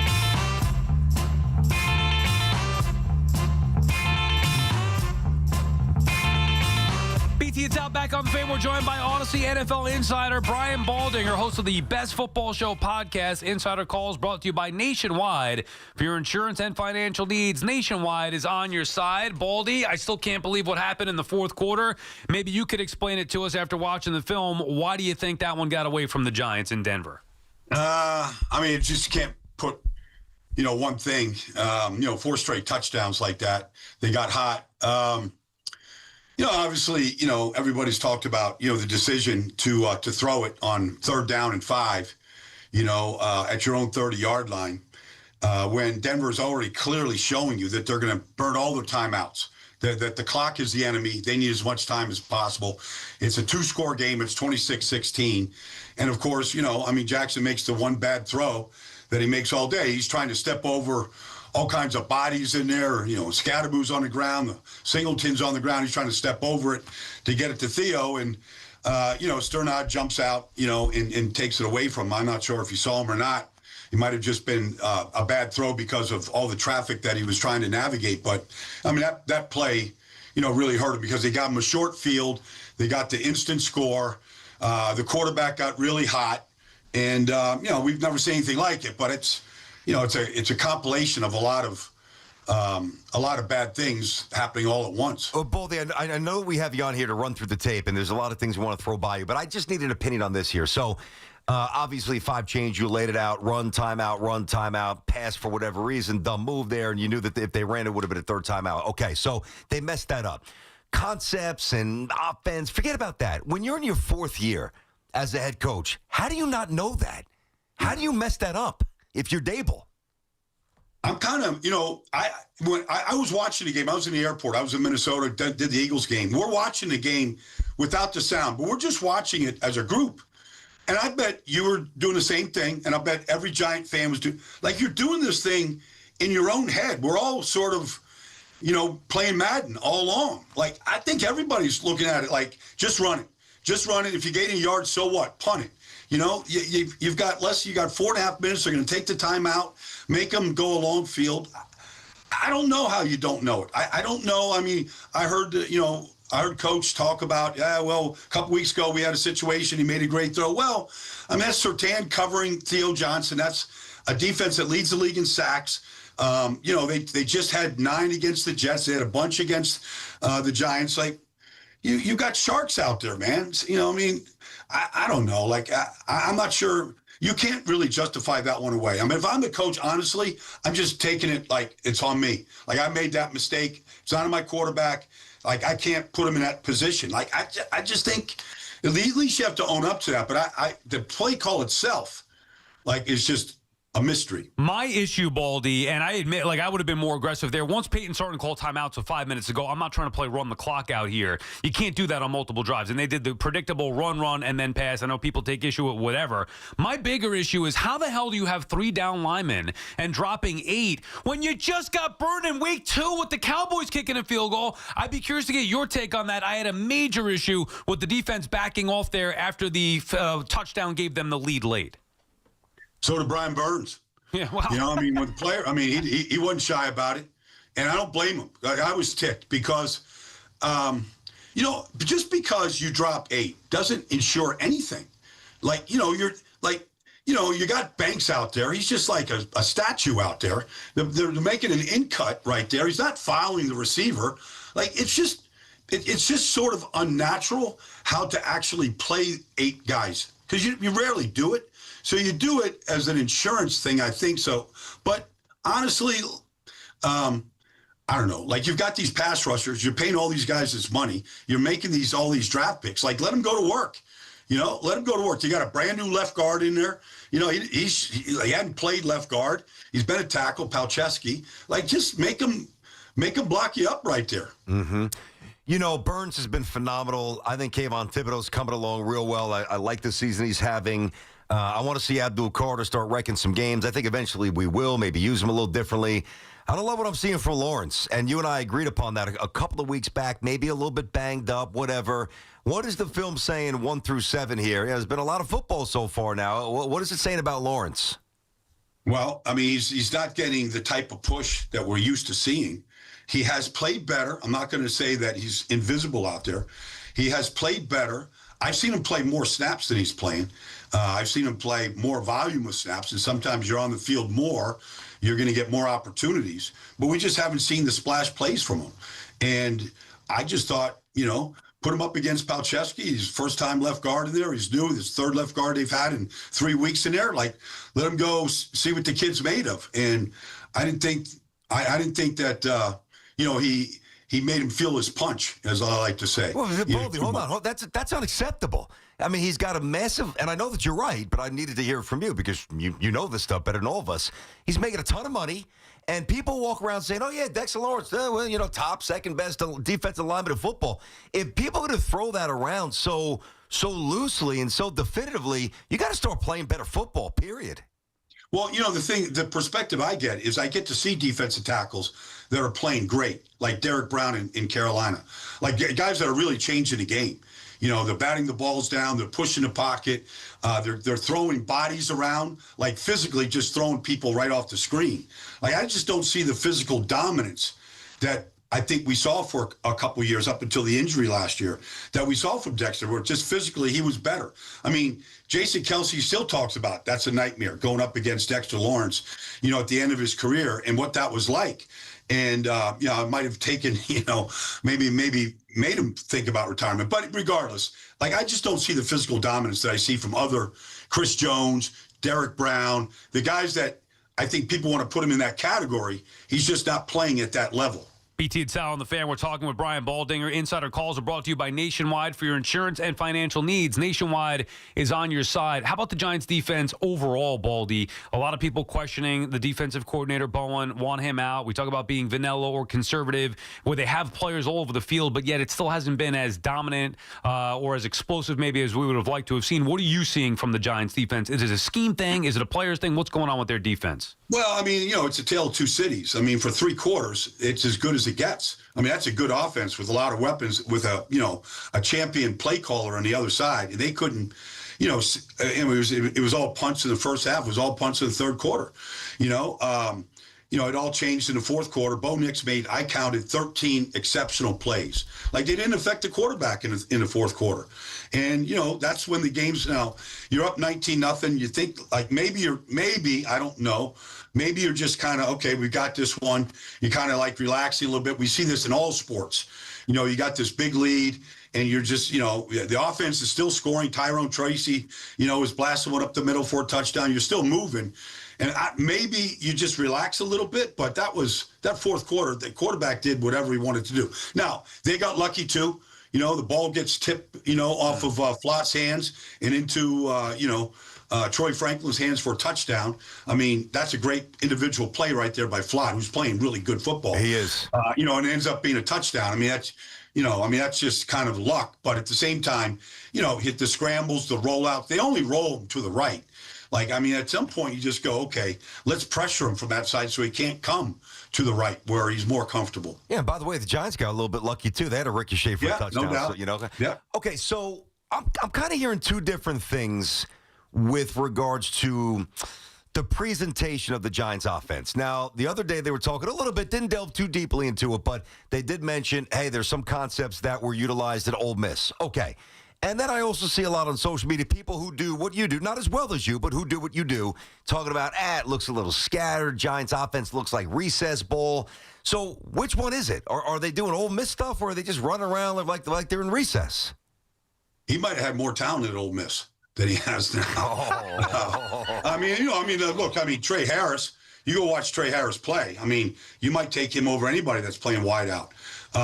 Now, like he missed a couple go shots the other day. It's going to happen. The deep ball, he had two, like where there's no safety over the top. And, you know, you drop that in the bucket at Jalen Hyatt or to Wandale, you know, maybe we're not even talking about this collapse. So he missed a couple shots, but that's kind of sometimes the last thing to come to a quarterback. But I watched him at Ole Miss. I don't think this is college simple. I think they've got some concepts that are pretty good and, you know, pretty reliable. I mean, it looks like a real offense. And the kid, you know, makes a lot of really good loose plays, you know, where he really navigates the pocket exceptionally well. Yeah. And that's a difficult front with great pass rushers inside and outside. And I don't know exactly how he feels it, but he keeps his eyes down the field. I mean, you guys, you know, in New York, I mean, going back to Dave Brown and some of these quarterbacks you've had, I mean, these guys drop their eyes as soon as they feel pressure. This guy almost never does that. It's almost a rare skill. And the pocket awareness that he has is pretty elite. I remember talking to Brady about it last year, and he's like, you can't coach it. You either have it or you don't have it. And I think this kid's got great pocket awareness. It's one of the reasons why I'd be more encouraged, even with a horrific loss. You can't lose a game like that. We understand it. A lot of things went wrong. But, Baldy, I mean, you mentioned championship play caller, an offense with weapons all over the place, and I think the best defense in the NFL. And to have Jackson Dart go in there and perform the way that he did as a rookie in, his fourth start in the league, I think it's more encouraging what happened in those first three quarters than the way that the result went in the fourth quarter for the Giants. I agree. I totally agree. I mean, the kid has something to him now. You know, I mean, he just has a feel for the game. He can drive the ball like he doesn't play with any fear whatsoever. You know, and that not just running and taking hits. He got blasted on a couple of those shots the other day and gets right up. But I mean, I'm talking about no fear of just, all right, pulling the trigger and just throwing it. Like, because the guys on the other side, you know, just north of here, like they have a lot of fear about making a throw. This guy has no fear about making a throw. Oh, man.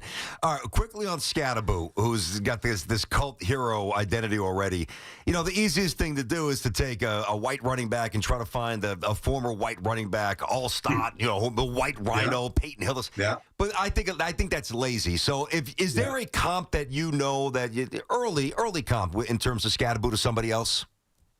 But he's like a baby Earl Campbell. What? Like, if you want to go back in time. Campbell? I'm just saying, I said a baby. I'm not talking about the Earl. All right. I'm just saying, like, that's how Earl came. I'll never forget when I was in Dallas and Earl was in Houston.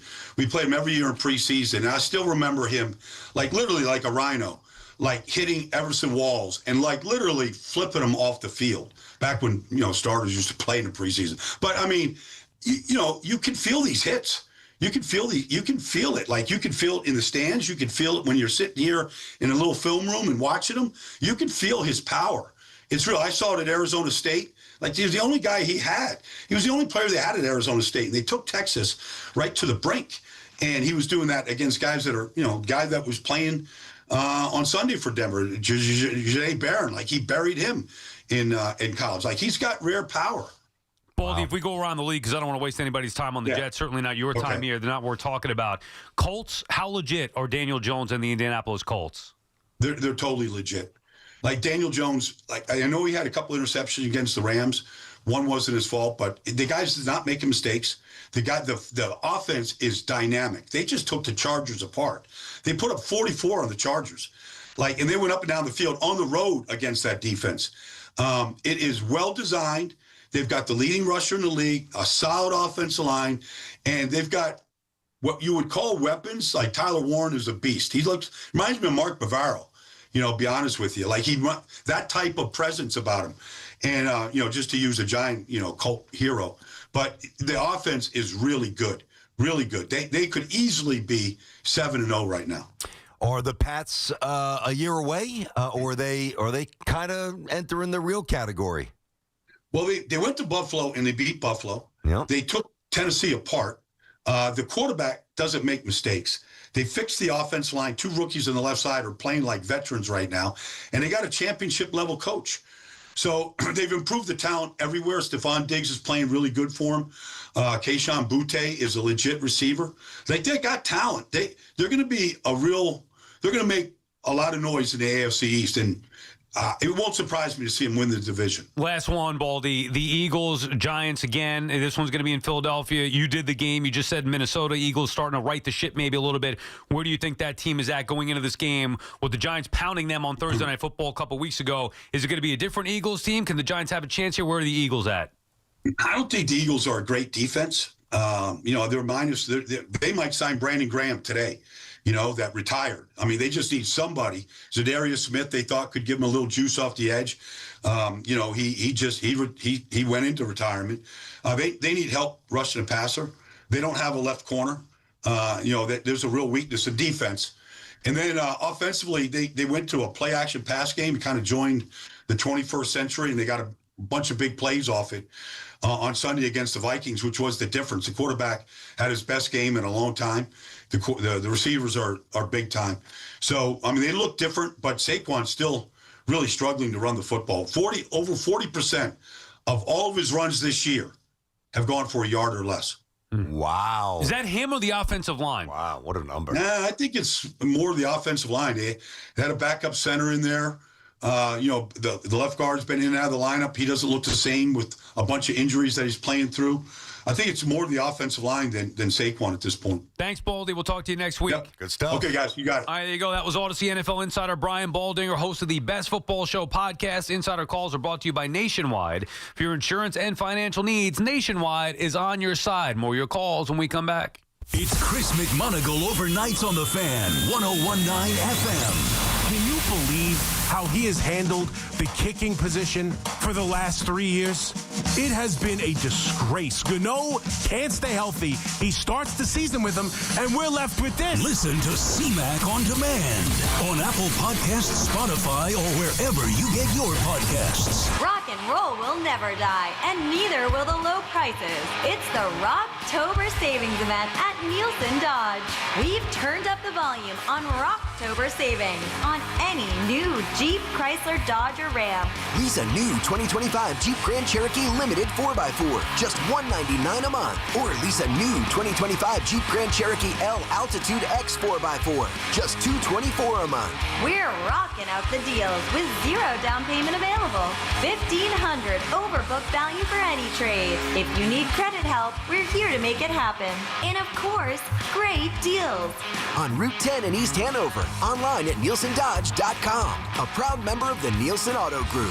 So for head-banging deals that are music to your ears, at Nielsen, fun is in the driver's seat. Drive into fall event. With approval term 24 months, due sign Cherokee 5794, Cherokee L 5819, ag tax tag 498, doc and DMV. It's NBA tip-off week, and FanDuel is your home for live betting. So if you've missed the start of your game and you want to ride the hot hand, FanDuel has live bets on everything from who will score next to fourth quarter comebacks. Plus, you could even combine your live bets into a same-game parlay for a shot at an even bigger payout. However you want to play, now is the perfect time to join because FanDuel is giving new customers $300 in bonus bets if your first $5 bet does win. So just visit FanDuel.com/Boomer to sign up today. We all love the app around here. It is safe, secure, and when you get paid instantly. So play your game with FanDuel, official sports betting partner of the NBA. FanDuel Sportsbook is also the official sportsbook of WFAN. 21 and over and physically present in New York. First online real money wager only. $5 first deposit required. Bonus issued is non-withdrawable bonus bets, which expires 7 days after receipt. Restrictions apply. See terms at sportsbook.fanduel.com. For help with a gambling problem, call 877-8-HOPE-NY or text HOPE-NY 467-369. We've got more sports talk coming up on The Fan. Actual price will depend on product and subscription plan. Featured products are compounded drug products, which the FDA does not approve or verify for safety, effectiveness, or quality. Prescription products require an online consultation with a healthcare provider who will determine if appropriate. See website for details, restrictions, and important safety information. Want a boost in and out of the bedroom? Hims has you covered. Introducing a new 2-in-1 approach to level up your game. Tadalafil for better bedroom performance and zinc for testosterone support. Put it all together and you've got what you need to turn things all the way up. Getting started is simple. Just go to hims.com/joy to start your free online visit. Through Hims, you can access ED treatments including pills, chews, and more. 100% online. No office visits, no pharmacy lines. Just fill out a simple intake form and a licensed medical provider will determine if treatment's right for you. If prescribed, it ships free and discreetly to your door. Find affordable treatment options at up to 95% less than brand names at hims.com/joy. That's hims.com/joy, HIMS.com/JOY. Dunkin's $6 meal deal is kind of wild. You get a bacon, egg, and cheese sandwich, 6-piece hash browns, and a medium iced or hot coffee, all for $6. That's the main character meal energy you need this fall. Get it now in Dunkin' stores or order ahead on the Dunkin' app. No substitutions, participation and times may vary.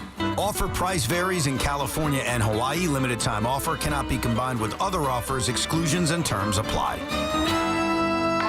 Stepping into the Kia K4 or K5 isn't just getting behind the wheel of any average sedan.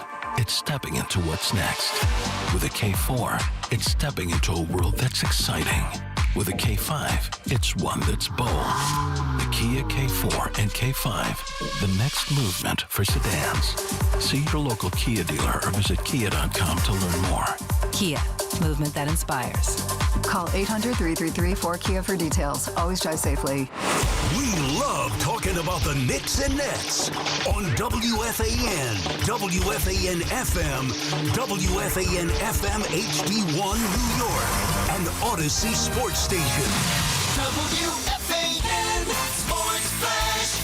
Good afternoon at 1:02. I'm Andrew Bogish. Your Sports Flash is sponsored by Chef IQ, precision cooking, effortless results, chefiq.com, and by Ray Cattina Lexus of Freehold and Ray Cattina Lexus of Monmouth. Take on every road in the Lexus from Ray Cattina Lexus of Freehold and Ray Cattina Lexus of Monmouth. Discover the breakthrough Lexus TX with 3 rows of comfort, generous storage, and refined style. Built for families like yours only at Ray Cattina Lexus. Rare good news today for Bill Belichick, the 6-time Super Bowl winning head coach, one of 12 coaches advancing for consideration to the Pro Football Hall of Fame. Coaches only need to be out of the league for 1 season to be considered. Tom Coughlin, Dan Reeves, Marty Schottenheimer also among these 12. The group will be cut down to 9. Then 1 picked for the actual Hall of Fame voting, alongside 1 contributor and 3 senior candidates. On local ice, the Islanders host the Sharks. The Devils play in Toronto tonight, and St. John's pick to win the Big East in the preseason media poll. Zubi Ejiofor is the preseason player of the year. Let them know, baby. Gotta be nice to BT. Fan weather sponsored by Approved Oil. Visit freezerate.com. Approved Oil has been the leading heating oil dealer in New York for over 90 years. With today's low rates, now's the time to lock in for this upcoming winter before the cold weather drives prices up. Lock in a low rate. Enjoy a worry-free winter with Approved Oil. Visit freezerate.com. It is 62 degrees, clear skies in Central Park, and that's what's happening. Sports Flash is top of every hour. I'm Andrew Bogish. Talk New York sports here. The Fan.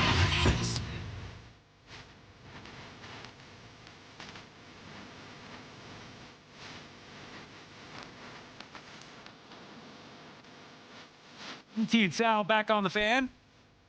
The BT and Sal show on the Fan is presented by your Tri-State Cadillac dealers. Cadillac, the official luxury vehicle of the New York Giants. Knicks obviously start tomorrow night. We got into that a little bit earlier as far as the comments go with Mike Brown. I know you're excited about Mike Brown. I am not. I am curious, though, to see, BT, the offense here with the Knicks, because I do think it's going to be better, although I don't believe, like, Cat is to me the biggest impact player here. I mean, we know what Brunson's going to do. We know what the ancillary pieces are going to do. Is Cat going to improve significantly under the offense of Mike Brown versus what he did against Tibbs? And then is that going to translate in the postseason? That, in fact, may be the biggest question, at least from my perspective, going into the next season this year. And I don't think that he will. I actually think the greatest beneficiary of this is going to be Mikal Bridges, who is going to love him or not sold on him. I get it, and I see both sides for sure. You know, a little soft for my liking with certain things, but when he's on, he does a lot of good things. I think this free flow is going to be very good for him. I think in terms of the Cat point that you bring up, you know, I don't know that we'll ever see a better version of Karl Anthony Towns. Listen, the numbers were really good last year. He was a starting big on the All-Star team. He was what? Was he second or third team All-NBA? He had some great accolades there. I think Karl Anthony Towns is a really good player with a ceiling. He's a little slow, he's a little sloppy, and he's a little soft for me. By the way, there's a million things that I love about him. That's my reservations about Karl Anthony Towns. I'm not trying to just diss him because I know he's a really good player and he brings a lot of value. The hope here, Sal, is that you get a little more pick and pop with him and Brunson, and that as time goes on, that Jalen Brunson is asked to do less and less and less leading up to the postseason. Yeah, well, I mean, I expect that to be the case because they're not going to have the heavy minutes in the regular season. That's in part of the design to have more depth than the Knicks had before. It's in part of, I'm sure, why they went away from Tom Thibodeau and went with Mike Brown. I just don't believe that it's going to work. Now, it's going to take a long time. We're going to be here, well, hopefully we'll be here enjoying the ride of the course of, the regular Knicks season here with these games where usually we don't. I mean, I'm sorry, but I got you. But with the Knicks regular season games, we usually don't dive into that the way that we would this year. It's going to be important in the regular season this year because it's a new head coach. Last year was a little, all right, let's see what the new mix of players are going to do. Yeah, and Cat was brought in basically now. Correct. Like 2 weeks before the start of the season. So Go figure it out, guys. Later than normal. Right. They didn't have time to gel, which is in part of why I wanted to have Tibbs back. Because I didn't think that it was fair to judge him solely on the new iteration of that Knicks team in just 1 year. But anyway, it'll be fun to digest and break down each game now because there is a different look, a different feel with Mike Brown and the pieces that they have in what should be. Now, I'm not saying that they are going to win the championship. I don't even think they're getting to the NBA Finals. I feel like that's kind of the normal expectation. Well, at the very least, with the East wide open, the Knicks are going to be an NBA Finals team. I'm not seeing that. I still think the Cavs, who they play on opening night, can be very dangerous. I'm just not there yet. But those are the expectations. I mean, this should be a team that should go compete at the highest level to go win an NBA championship. The Knicks are entering a very interesting point of analysis here. We're way past the cute little story of COVID with Tom Thibodeau willing, Julius Randle and a bunch of nobodies to a playoff spot. That's gone. Obviously, the Knicks have ascended to a point where they're one of the premier teams in the Eastern Conference. That doesn't get anybody excited anymore. It's winner or that's it. You either win or you came up short. Now, if there's catastrophic injury or injuries, God forbid, then that's a different point of analysis here. But, to me, and there's I think the Cavaliers would be a tough playoff sell because Garland's not healthy now. So there's things downstream that are going to get a little trickier. I mean, if the Knicks don't win like low 60s, like their eyes shut, then they got off to a bad start. I think the Knicks are going to obliterate the bad teams, and there's a lot of bad teams in the East, but they have not won anything together. Karl Anthony Towns in the playoffs. I know he had some great moments. He still worries me a little bit. They haven't played opening night yet. Mitchell Robinson's might not play. Hasn't played at all, basically. I mean, they're doing maintenance nights with this guy, which is always terrifying. They got the pieces. And there's also some questions. I think the Knicks will be really good, but now the curtain goes up. BT and Sal on the Fan. I just saw too, I was watching the ESPN scroll over here. I guess there was a report from Trey Wingo, total side note from the NBA.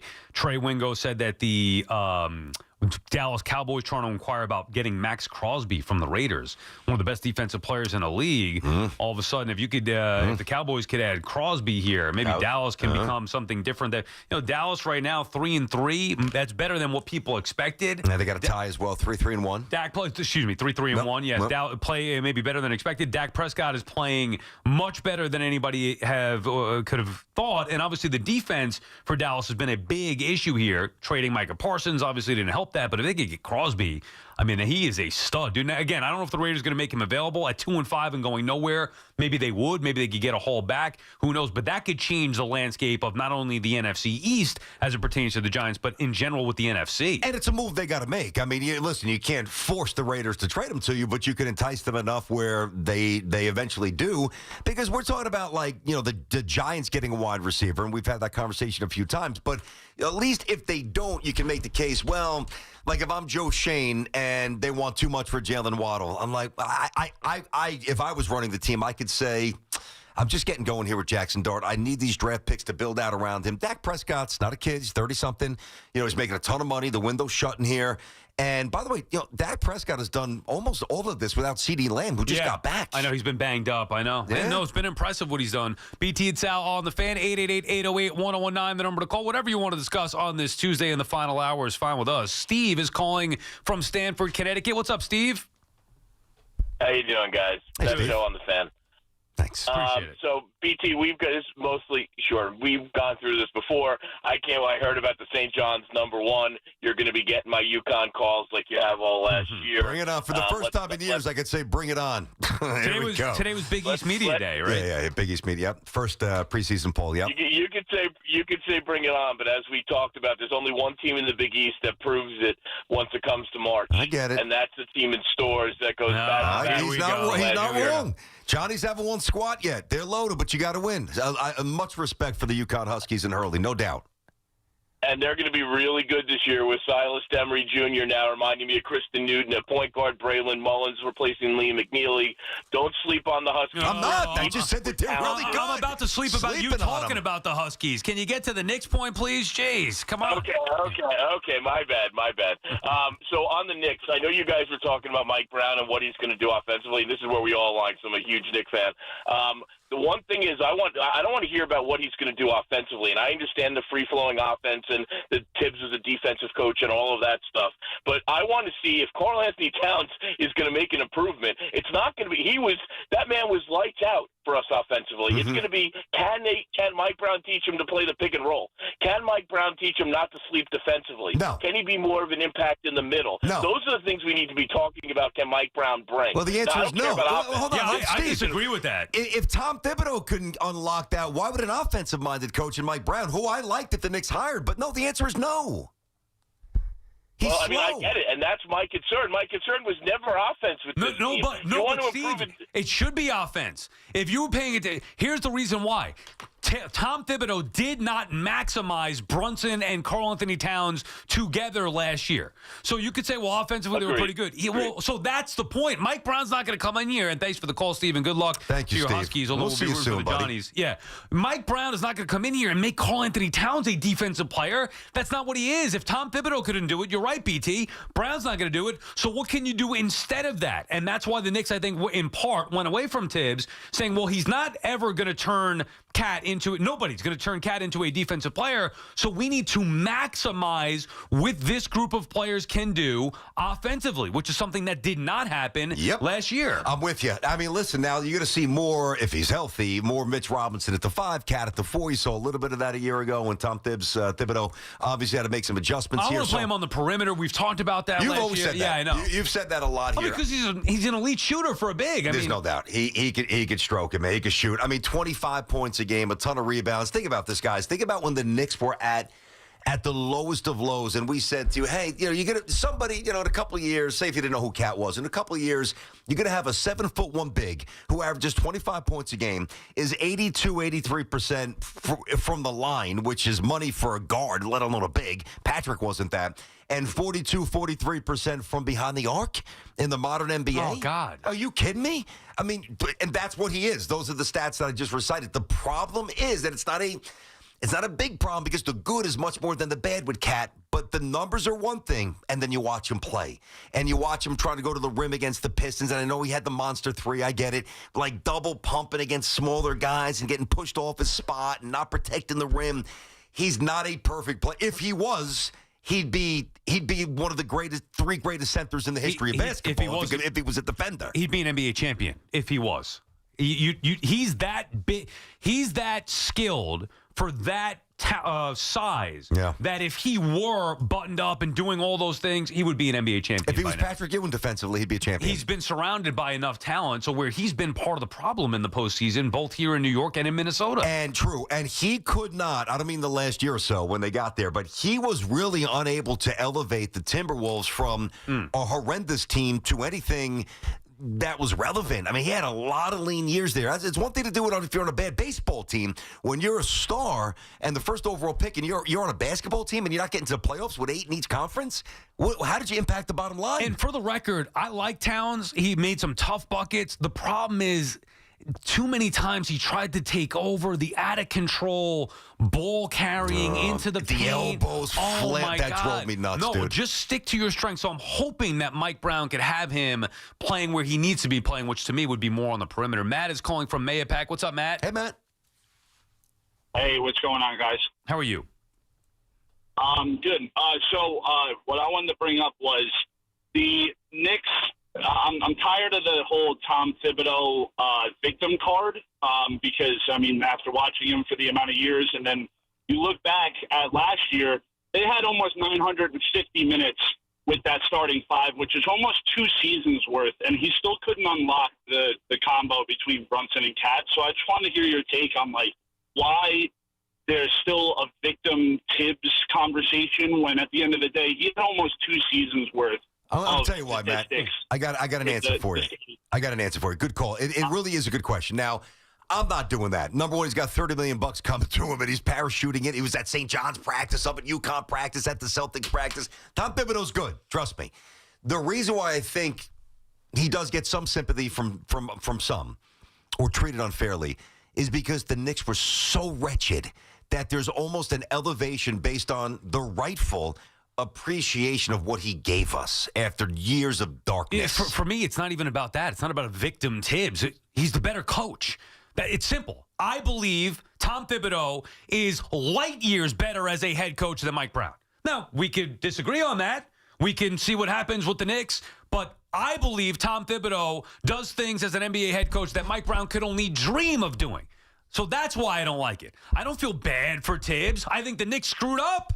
The team that I care about, I think they screwed up hiring a coach who I know is a proven commodity and built this team the way they need to be. And you can give me all the numbers you want. He was here with one season with these guys, and they weren't even fully healthy until Mitchell Robinson came back toward the end of the year. So do the math on that. Like, he didn't have nearly 2 seasons. He didn't even have 1 full season with this group. That's it, but it's not about, sympathy or victim Tibbs. He's going to be fine, to your point. I just believe he's a better head coach. So why in the world would I be on board with firing the guy who I believe is a better head coach for a guy who's less than? Even though I understand that the offense from Mike Brown should upgrade this team and maximize their potential to their hope to a championship level. I just don't think it's going to get there because I don't think that they have the right pieces around Jalen Brunson. This is a complicated, even though you know where I stand, but an analysis for me because I've got great respect for Tom, and I know he's good.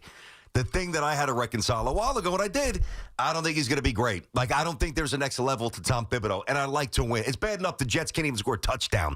I'd like to get a Knicks championship at some point. And the more, and they've got the horses to do it. And the more I watch Tom Thibodeau, whether it's, and you guys know this, Sal, you too, we watch them. Too many times, guys red hot, takes him out. Too many times, he just doesn't utilize the bench, which makes you tired, and guys get banged up, whether it was OG 2 years ago, whether it's, I'm not going to say it's Mitchell Robinson. I think he just has a bad body with that. But too many guys get jacked up. Josh Hart playing 40 minutes a night. Like, he never adjusted. So to me, Tom Thibodeau's greatest strength, going back for the majority of his career, was defense. It's now an offensive league.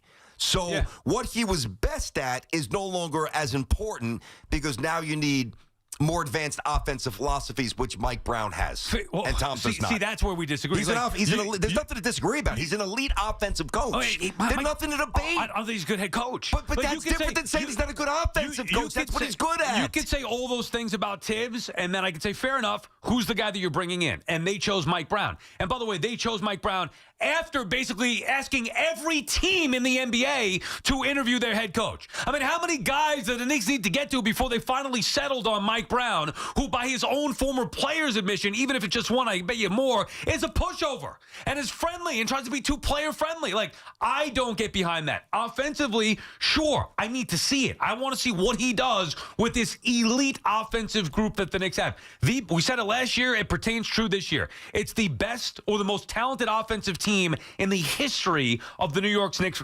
Knicks franchise. Let's see it. Mike Brown's some offensive guru and he's a good coach. Then they better go out there and win 60-plus games and do it in the postseason and at the very least get to an NBA Finals. I'm going to beat you here. I mean, we think that Dable's seat is hot if Mike Brown's not rolling with this group and with these expectations and with, Jason Tatum out and injuries across the board in the East. He's going to get crushed, and I will lead the crushing if I don't see what I like. I promise you. But there's a couple different things here. Will they win a championship? I don't know. We could debate that. Has he been an elite offensive coach? Yes. Like, that's what he does. Do I think it was time for a new voice? I do. That's why I say it's complicated with Tom Thibodeau, because I know he's really good.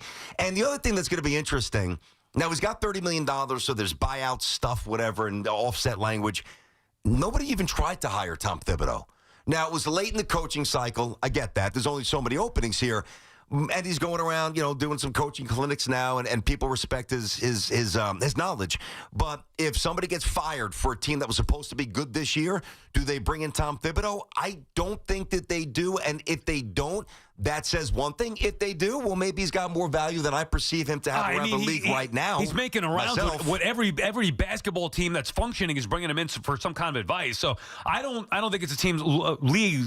I don't think the league looks at Tibbs and says, well, he can't coach anymore. I'm not saying that. No, I'm not saying that at all. But Tom Thibodeau's not like 77 or 78 years old. He's in his early 60s. So he was on the open market. His team won a lot of games. Nobody tried to hire him. That's just a fact. Yeah. If you have an NFL coach who's out there who's winning 10, 11, 12 games a year, even if they don't get to the Super Bowl, but they're getting to the divisional round or conference championship, I promise you that guy's getting called. Like somebody's going to call that guy to hire him. That's why I bring up, again, $30 million is a lot of teams to try to buy out. I don't know it very well might be the deterrent, just the financial aspect. And I think Tom is really good. I think the game's passed him by a little bit, but that's just my opinion. BT and Sal on the Fan. More calls we come back. 888-808-1019. All right, Sal, as you heard, the NBA is back here. Tip-off week. Knicks tomorrow, a couple of games tonight. FanDuel's home for your live betting. So, even if you missed the start of the game or want to ride the hot hand, FanDuel's got live bets on everything from who's going to score next to fourth-quarter comebacks. Let's face it, in the NBA, it's always a four-quarter game. First three quarters, snooze fest, and then you start betting and watching the fourth quarter. Also, combine live bets into a same-game parlay for a shot at a bigger payout. However you guys want to play, now's a great time to join. FanDuel is giving new customers $300 back in bonus bets if your first $5 bet wins. So, all you have to do to jump in on the fun here, FanDuel.com/BT to sign up. That's FanDuel.com/BT. We love the app around here. It is safe and secure. You get your money right away. It's paid instantly. Play your game with FanDuel, the official sports betting partner of the NBA, and also the official sports book of WFAN. 21 plus, physically present in New York. You must be. First online real money wager only. $5 first deposit is required. Bonus issued as non-withdrawable bonus bet that expires 7 days after your receipt. Restrictions apply. See terms at sportsbook.fanduel.com. And for help with a gambling problem, call 877-8-HOPE-NY or text HOPE and why. The Nets open the 2025 season on the road, taking on the Hornets. 7 o'clock tomorrow night. He baked it in from straight on. The home of Brooklyn Nets basketball is The Fan. 101.9 FM and always streaming on the Odyssey, TuneIn, and iHeartRadio app. I'm Chelsea Messenger, helping you beat the books with the BetMGM Network. It's opening night in the NBA, and the play of the day is Lakers' Luka Doncic to score 30-plus points against the Warriors. With LeBron James out, Luka will be the main attraction on the offense. He averaged 31 points a game against the Warriors last season, and superstars generally love the spotlight. It's the Lakers' home opener and the marquee game of the night. Bet smarter, beat the books, download the BetMGM app. Please gamble responsibly. Hey, I'm Mike Slater. My dad passed away at the age of 63. It's out of nowhere. Had a stroke. Super hard, obviously, for the whole family, but my dad had life insurance. This is why I have life insurance for my family, for my wife and 4 kids. And the best place to get life insurance is ethos.com, because you can do it in 10 minutes. And there's no medical exam and no blood test, just a few health questions. Get life insurance in 10 minutes so your family is protected. Ethos, ETHOS, ethos.com/play. Sitting in the driver's seat of the Nissan Kicks is like the best seat in the house. You're in the action. And with the Nissan Kicks all-wheel drive, you can go find the best views. And with the 10-speaker Bose Personal Plus audio system, you can hear everything. Your new wheels await. Reimagine your ride with the reimagined Nissan Kicks. Now get the 2025 Nissan Kicks starting at just $21,830. Shop your local Nissan store or nissanusa.com.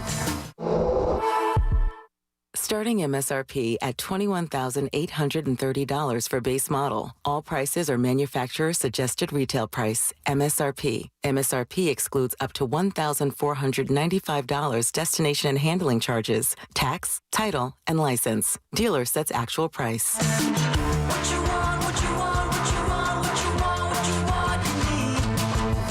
This is the story of the one. As a maintenance supervisor at a manufacturing facility, he knows keeping the line up and running is a top priority. That's why he chooses Grainger. Because when a drive belt gets damaged, Grainger makes it easy to find the exact specs for the replacement product he needs. And next day delivery helps ensure he'll have everything in place and running like clockwork. Call 1-800-GRAINGER, click Grainger.com, or just stop by. Grainger, for the ones who get it done. Get ready for more BT and Sal on The Fan. Wouldn't you know if you made $7 million? DC politician Mikey Sherrill is so out of touch, she can't even remember. It said she made millions on the stock market, tripling her net worth while in Congress, and was then fined for unreported trades. Is that true or false? So, I think we made money. Come on. Who wouldn't know if they made $7 million? I'm Jack Chittarelli, born and raised right here in New Jersey, where it's never been harder for the middle class. That's why I'm running for governor, to fix our state. In Congress, the only thing Mikey Sherrill fixed was her bank account. And she voted for higher taxes on your tips and overtime. Mikey even voted for higher taxes on your Social Security. Who does that? Let's be clear. I'm the only candidate with a plan to make New Jersey affordable. I'll reduce property taxes and lower energy bills, because you should keep more of what you earn. New Jersey, Jack Chittarelli is the change we need. Mikey Sherrill is just more of the same. Paid for by Chittarelli for Governor Inc., P.O. Box 225, Annandale, New Jersey. Listen weekdays from 1 to 2 on The Fan for the call of the day with BT and Sal, brought to you by Wind Creek, Bethlehem. Gambling problem? Call 1-800-GAMBLER. Think about it. You take thousands of steps every day. Shouldn't every single one of them feel amazing? Well, with Arch Fit hands-free Skechers slip-ins, they can. Skechers teamed up with podiatrists to design a shoe that provides amazing arch support for all-day comfort. And best of all, you get all this comfort, stability, and support with the ease of Skechers slip-ins technology. Just slip them on. There's no bending down and no struggling to tie your shoes. Just step in and go. Try Arch Fit hands-free Skechers slip-ins at a Skechers store, Skechers.com, or wherever comfortable footwear is sold. Oh no, stomach issues again? Stomach issues? Who are you? Your pancreas. I could be the real reason for your diarrhea, gas, bloating, stomach pain, or loose oily stools. I thought it was my stomach. People often do, but any of these symptoms could mean having a condition called exocrine pancreatic insufficiency, or EPI. With EPI, the pancreas doesn't release enough enzymes to break down food, but EPI is manageable. Use the symptom checker on identifyepi.com and speak with your doctor. That's identifyepi.com. Sponsored by AbbVie. Trying to find the right car at the right price? Yeah, right. Well, Ramsey Auto Group makes it easy. Visit any Ramsey location or RamseyCars.com for a great selection of low-priced certified pre-owned vehicles. And we'll even buy your car or current lease. Get the right car at the right price right here.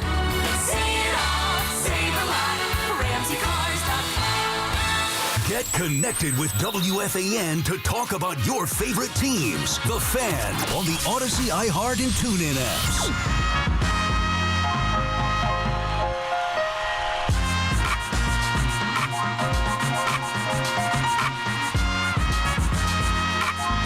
BT and Sal back on The Fan. 888-808-1019 is the number to call.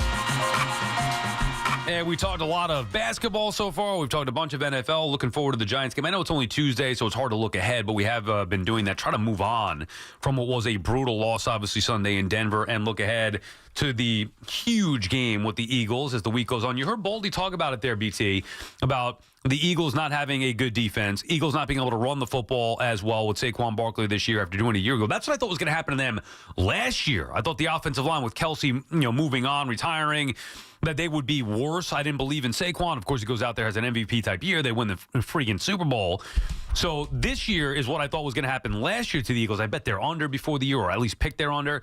But now maybe the Eagles still vulnerable, where it feels like, I don't know, they're starting to turn the corner. Hard to sweep a team. But maybe the Giants can sneak up on the Eagles again and sweep this season series, and then all of a sudden be back in play here at 3-5. That changes everything. If they could just get this win on Sunday, it would erase, to me, the loss in Denver Sunday. I think Philly is pretty well positioned to play pretty well the rest of the way. I do. I would probably bet on them to – I would definitely bet on them to win the division.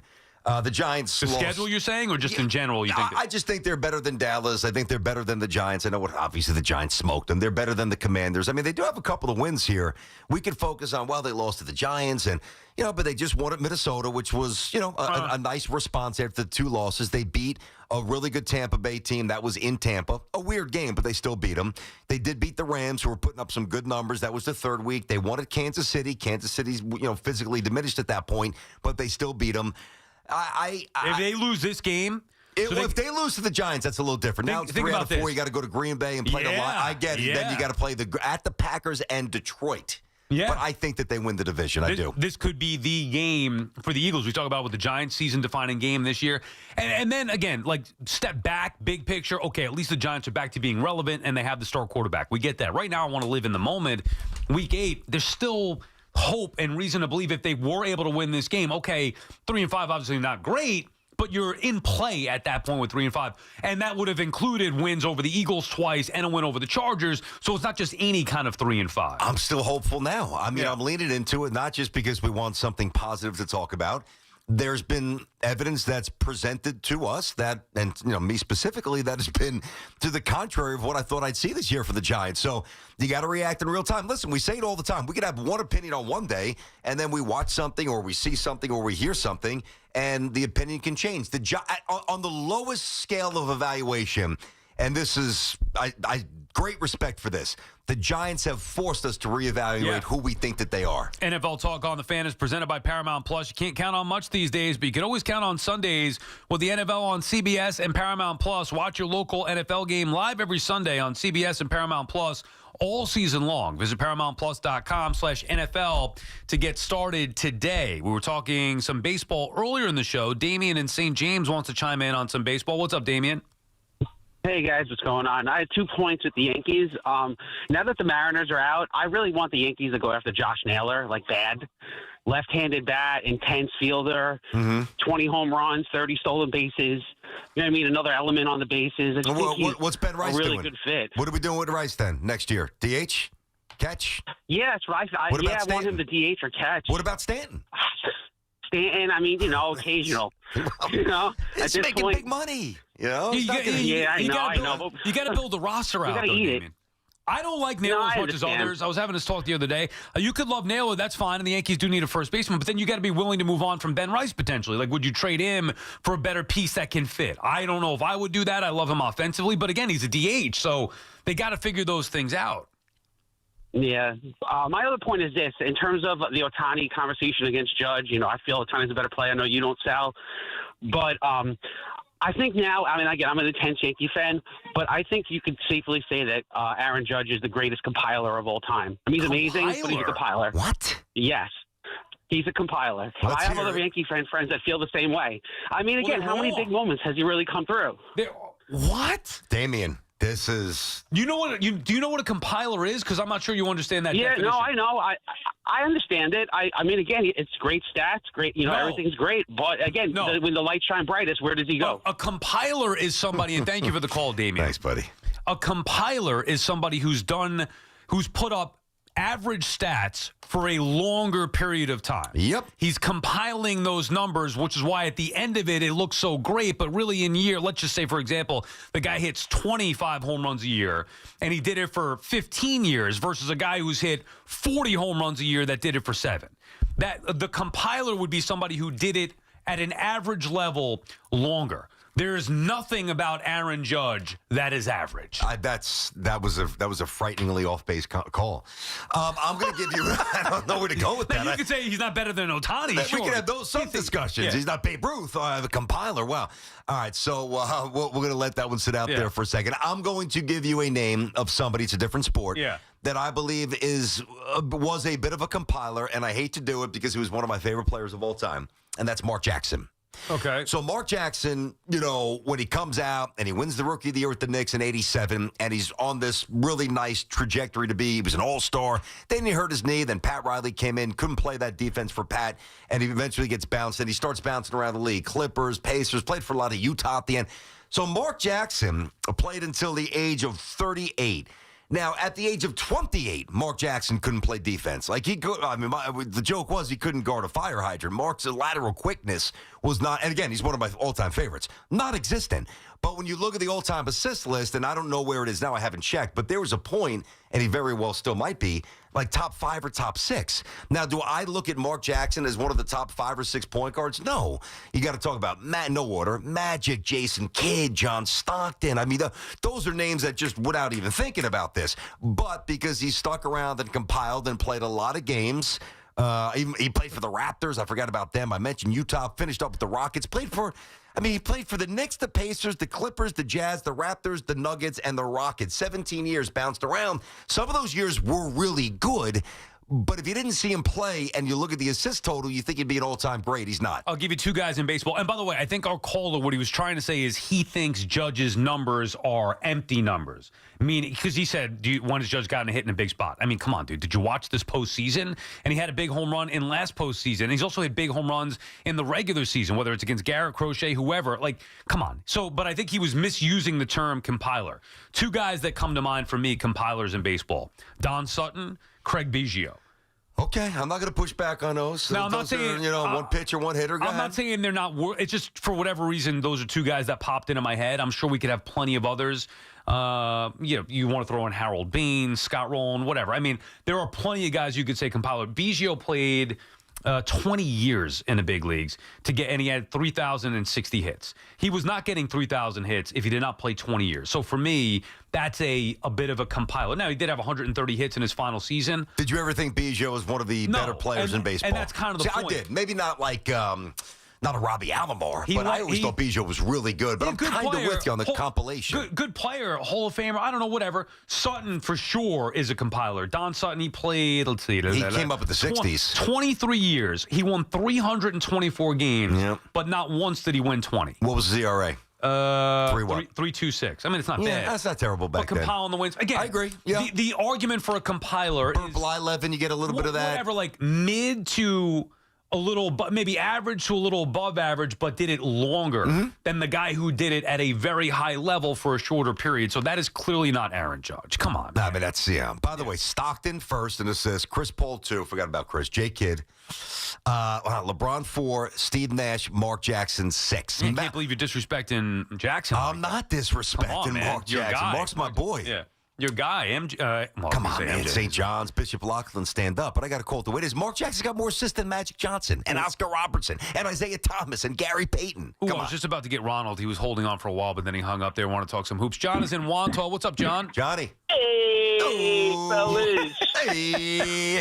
What's up, John? Hey, you Yankee fans get dumber and dumber every day, huh? Oh, take it easy, John. Take it easy. No, listen, I'm a Mets fan. I've been dealing with them since the 70s and 80s growing up in Queens. Well, I will say, John, calling Judge a compiler is almost as bad as it gets. Like, that is. He's a Yankee fan. He probably wears a name on the back of the jersey, too. Listen, you know what's going to happen to the Yankee fans? We're not going to get a first baseman this year. What about Kyle Tucker? It's not fair. Mommy, can you help me? John, I mean, come on, John. Thanks for the call, John. That was entertaining. But, I mean, what are you getting on the Yankee fans for? It was one guy who said Judge is a compiler. That's it. And you could say that you want Josh Naylor. Again, BT, when we talk about this, and we'll get into this during the course of the offseason here, how you want to build a roster, how they should. I'm fine with bringing in Naylor, but then you got to make some difficult decisions. I know you do. Like either move on from Rice. Or you can't have 4 or 5 DHs. You can't do it. It's not the right way to build a ball club. So if you want to bring in a first baseman, whether it's Pete Alonso, they need a right-handed bat, whether it's Josh Naylor because you like him, whoever it may be, then you got to figure out what you're going to do with Ben Rice. And I'm not saying you need to keep him, but those are decisions that had to be made. I'm good with Rice, assuming and knowing he's going to be a hard worker. He's going to put in 1 million hours this offseason. I think he could become functional. I hope at first base, and I know he's going to hit. I think he's going to be in the middle of the order for a while, so I'm not looking to get rid of him. The thing that's probably most interesting to me, and we've got all winter to hit it, you're right, do either the Yanks or the Mets make a legitimate offer for Kyle Tucker? I mean, a big offer? And do either the Yanks or the Mets, and this would probably be more Mets when we hit this the other day, Skubal. Do the Yanks or Mets put together a legitimate trade offer? Well, the Yanks are not going to get Skubal. I don't think so. That's why I'm saying probably more Mets there. Although, with all these injuries here, but no, first of all, the Mets need him. Yeah. The Yankees don't, although I don't like the fact that everybody's banged up and you don't know about Cole, you don't know about Rodon, the bone chips, whatever. You're going to trade for Tarek's. Think about it for a second. First of all right, let's assume everybody has what it takes to get him at some point, just what you would be willing to part with. Then they're going to have to sign him to a near $400 million contract. There's the Yankees just can't do that. It's not a knock on them. They've got money invested in Rodon, Fried, and Garrett Cole. I know. And Stanton's making money and Judge making money. I'm talking about just the pitching alone. Yeah, well, the other thing, too, is I think that, now, listen, I don't know what Lombard's going to be. I would imagine he would be appealing to the Tigers. This is not crazy fantasy land. Well, that's what I'm saying.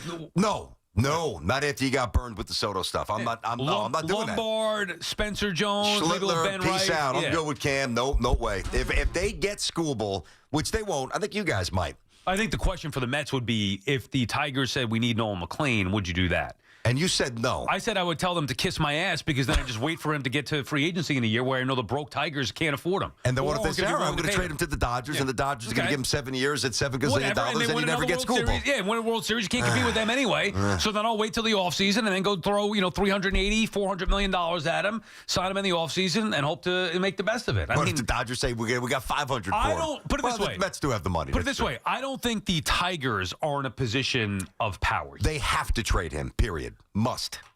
I mean, everybody knows it. The only other option is let it play out and hope to win a World Series. You'd be that is so stupid. No way. You either have to sign him long term, or you have to trade him and maximize your value. Yeah. And if you wait till mid-season, you're not maximizing your value, because now it's only a half year under control. And by the way, who knows what's going to happen with him in the season? God forbid, what if he gets hurt or something like that? You nailed it. You got to do it now. You got to do it in the next few months. To me, there's not a doubt that he's dealt. BT and Sal on the Fan, 888-808-1019. We'll finish up on the phones when we come back. It's Evan and Tiki. Afternoons on the Fan, 101.9 FM.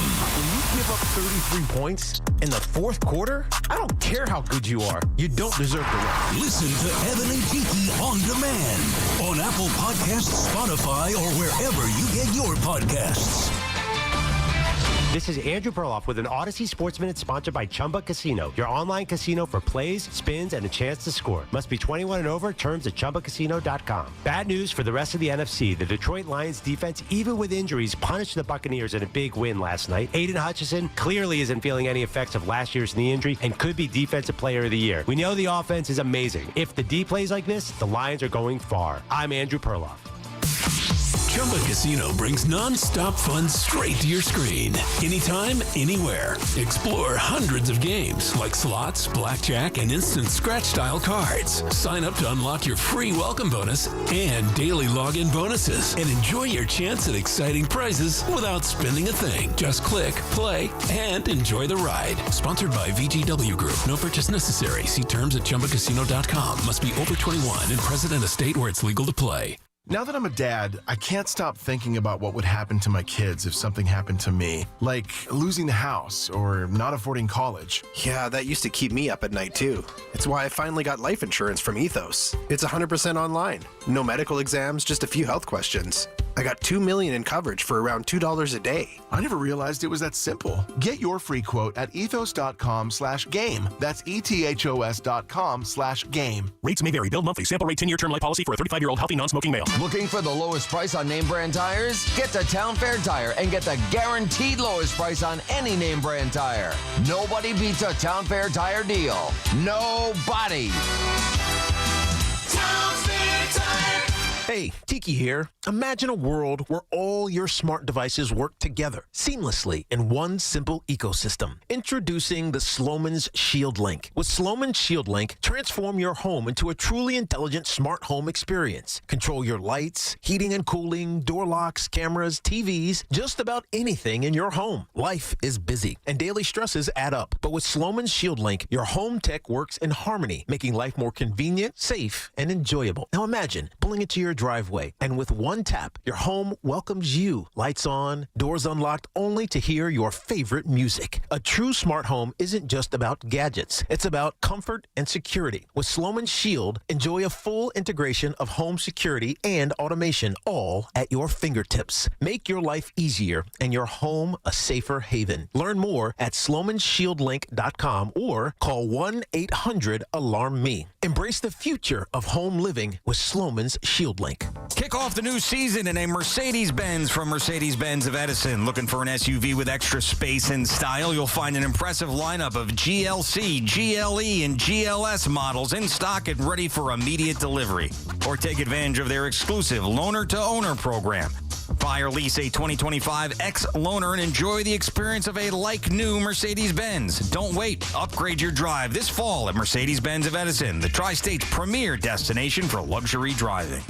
We're always talking New York sports on The Fan. Stars rise, legends are made, and one player rules them all. DraftKings Sportsbook, an official sports betting partner of the NBA, brings you King of the Court every Tuesday. Here's the deal. DraftKings puts up $1 million in bonus bets each week. Opt in, apply your token, and place a $5 pregame bet on the NBA star you think will dominate each Tuesday. If they finish the night leading the league in points, rebounds, and assists, they're crowned King of the Court, and you win your share. Download DraftKings Sportsbook and use code WFAN for your shot at a share of $1 million in bonus bets with code WFAN. In partnership with DraftKings, the crown is yours. Gambling problem? Call 877-8-HOPE-NY or text HOPE-NY 467-369. 21 and over. New York only. Eligibility restrictions apply. One token per customer that expires at the start of the final NBA game when offered. Winning shared as $1 million in non-withdrawable bonus bets that expire in 7 days. Restrictions apply. Terms at sportsbook.draftkings.com/promos. Make the smart choice. The Mazda CX-5. With standard all-wheel drive, advanced safety, and effortless handling, there's more to a Mazda than meets the eye. Lease yours for $229 a month and elevate your journey wherever the road takes you. Visit your local Mazda dealer or MazdaUSA.com. Think Verizon, the best 5G network, is expensive? Think again. Bring in your AT&T or T-Mobile bill to a Verizon store, and we'll give you a better deal. Now, what to do with your unwanted bills? Ever seen an origami version of the Statue of Liberty? Jokes aside, Verizon has the most ways to save on phones and plans where you can get a single line with everything you need. So bring in your bill to your local Verizon store, and we'll give you a better deal. Rankings based on root metric true score report dated 1H2025. Your results may vary. Requires postpaid consumer mobile bill from T-Mobile or AT&T dated within the past 45 days. Bill must be in the same name as the person redeeming the deal. Additional terms apply. London Jewelers presents their annual watch fair at the Americana Manhasset Friday, October 24th through Sunday, October 26th from noon to 5 p.m. Experience the latest collections of distinctive timepieces from the world's most prestigious watch brands. From selection to service, London Jewelers is a trusted, authorized retailer for the world's finest watch brands. Come to the London Jewelers Annual Watch Fair at the Americana Manhasset Friday, October 24th through Sunday, October 26th. London Jewelers since 1926. Just printed from the Erie Canal Press, the most coveted ticket, New York Lottery's $1 million raffle, hath arrived. 15 fortunate souls shall come into the fortune of a millionaire. Translation, the $1 million raffle is here, and 15 winners are going to become millionaires. The New York Lottery commemorates 200 years of the Erie Canal with your best odds of winning $1 million. Limited tickets available. Ask your local retailer today. Please play responsibly. Must be 18 plus. Gambling problem? Call 1-877-8-HOPE-NY or text HOPE-NY. Call of the day with Brendan Tierney and Sal Licata on The Fan. Today's call of the day brought to you by Edison Heating and Cooling, New Jersey's heating experts. We've also talked about Evan Roberts playing baseball, and Chris is in Lindenhurst, who maybe has some insight into that. What's up, Chris? I have his batting line and his career pitching line. Now, batting line, he played in 100 games, 257 at-bats. Career batting average of 163. Come on, Ev. All right, now wait a minute. That's Wait, bad. 160. Wait a That's even second. worse than I thought. Wait a second, though. Now, he holds the career. He's a career leader in walks. Oh, geez. So he walked 93 times in 257 at-bats. So his on-base percentage career was 398. That's good for $30 million a year now in the show. Who's taking walks in Twitter baseball? I know. want to swing. Do you want the pitching line? Yeah, of course. He's a lefty. Okay. It's got to be better, right? Not really, but you might as well. Go ahead. Yeah. Now, he was the 2013 Cy Young Award winner in Twitter baseball, but I don't have that line from. I just have the career numbers in front of me because I'm at work and I have this stuff with me. So career-wise, he pitched 155 and 2/3 innings, gave up 225 hits. 210 runs, nice. 151 earned. You'll love these numbers. He struck out 146. Who kept all these stats? I think this guy did. I did. What's Chris, wrong with you? You married? Do you have a girlfriend? Do you have a hobby? I'm married. I have 2 kids. Yeah, this was his escape. I mean, he wants to get the hell out of there and dive into the numbers of Twitter baseball. All right, there you have it. Some fun earlier. In case you missed anything, check it out on the free Odyssey app. Now, we have actually some news here. Woody Johnson spoke today. I don't know if you've seen all these quotes, BT, but I'm reading this. It was an article that was posted on SNY.TV. Woody Johnson spoke at the NFL's Fall League meeting in New York. I'm going to read you some quotes here, see if this can get you regenerated. I saw them. I purposely didn't read them because I want to do this first reaction on the air. Go ahead. Quote, I do believe in Aaron. I see the way he handles a room. If I were a player, I would respond to him because he's the real deal. No BS. There's no second agendas. What you're hearing is the truth.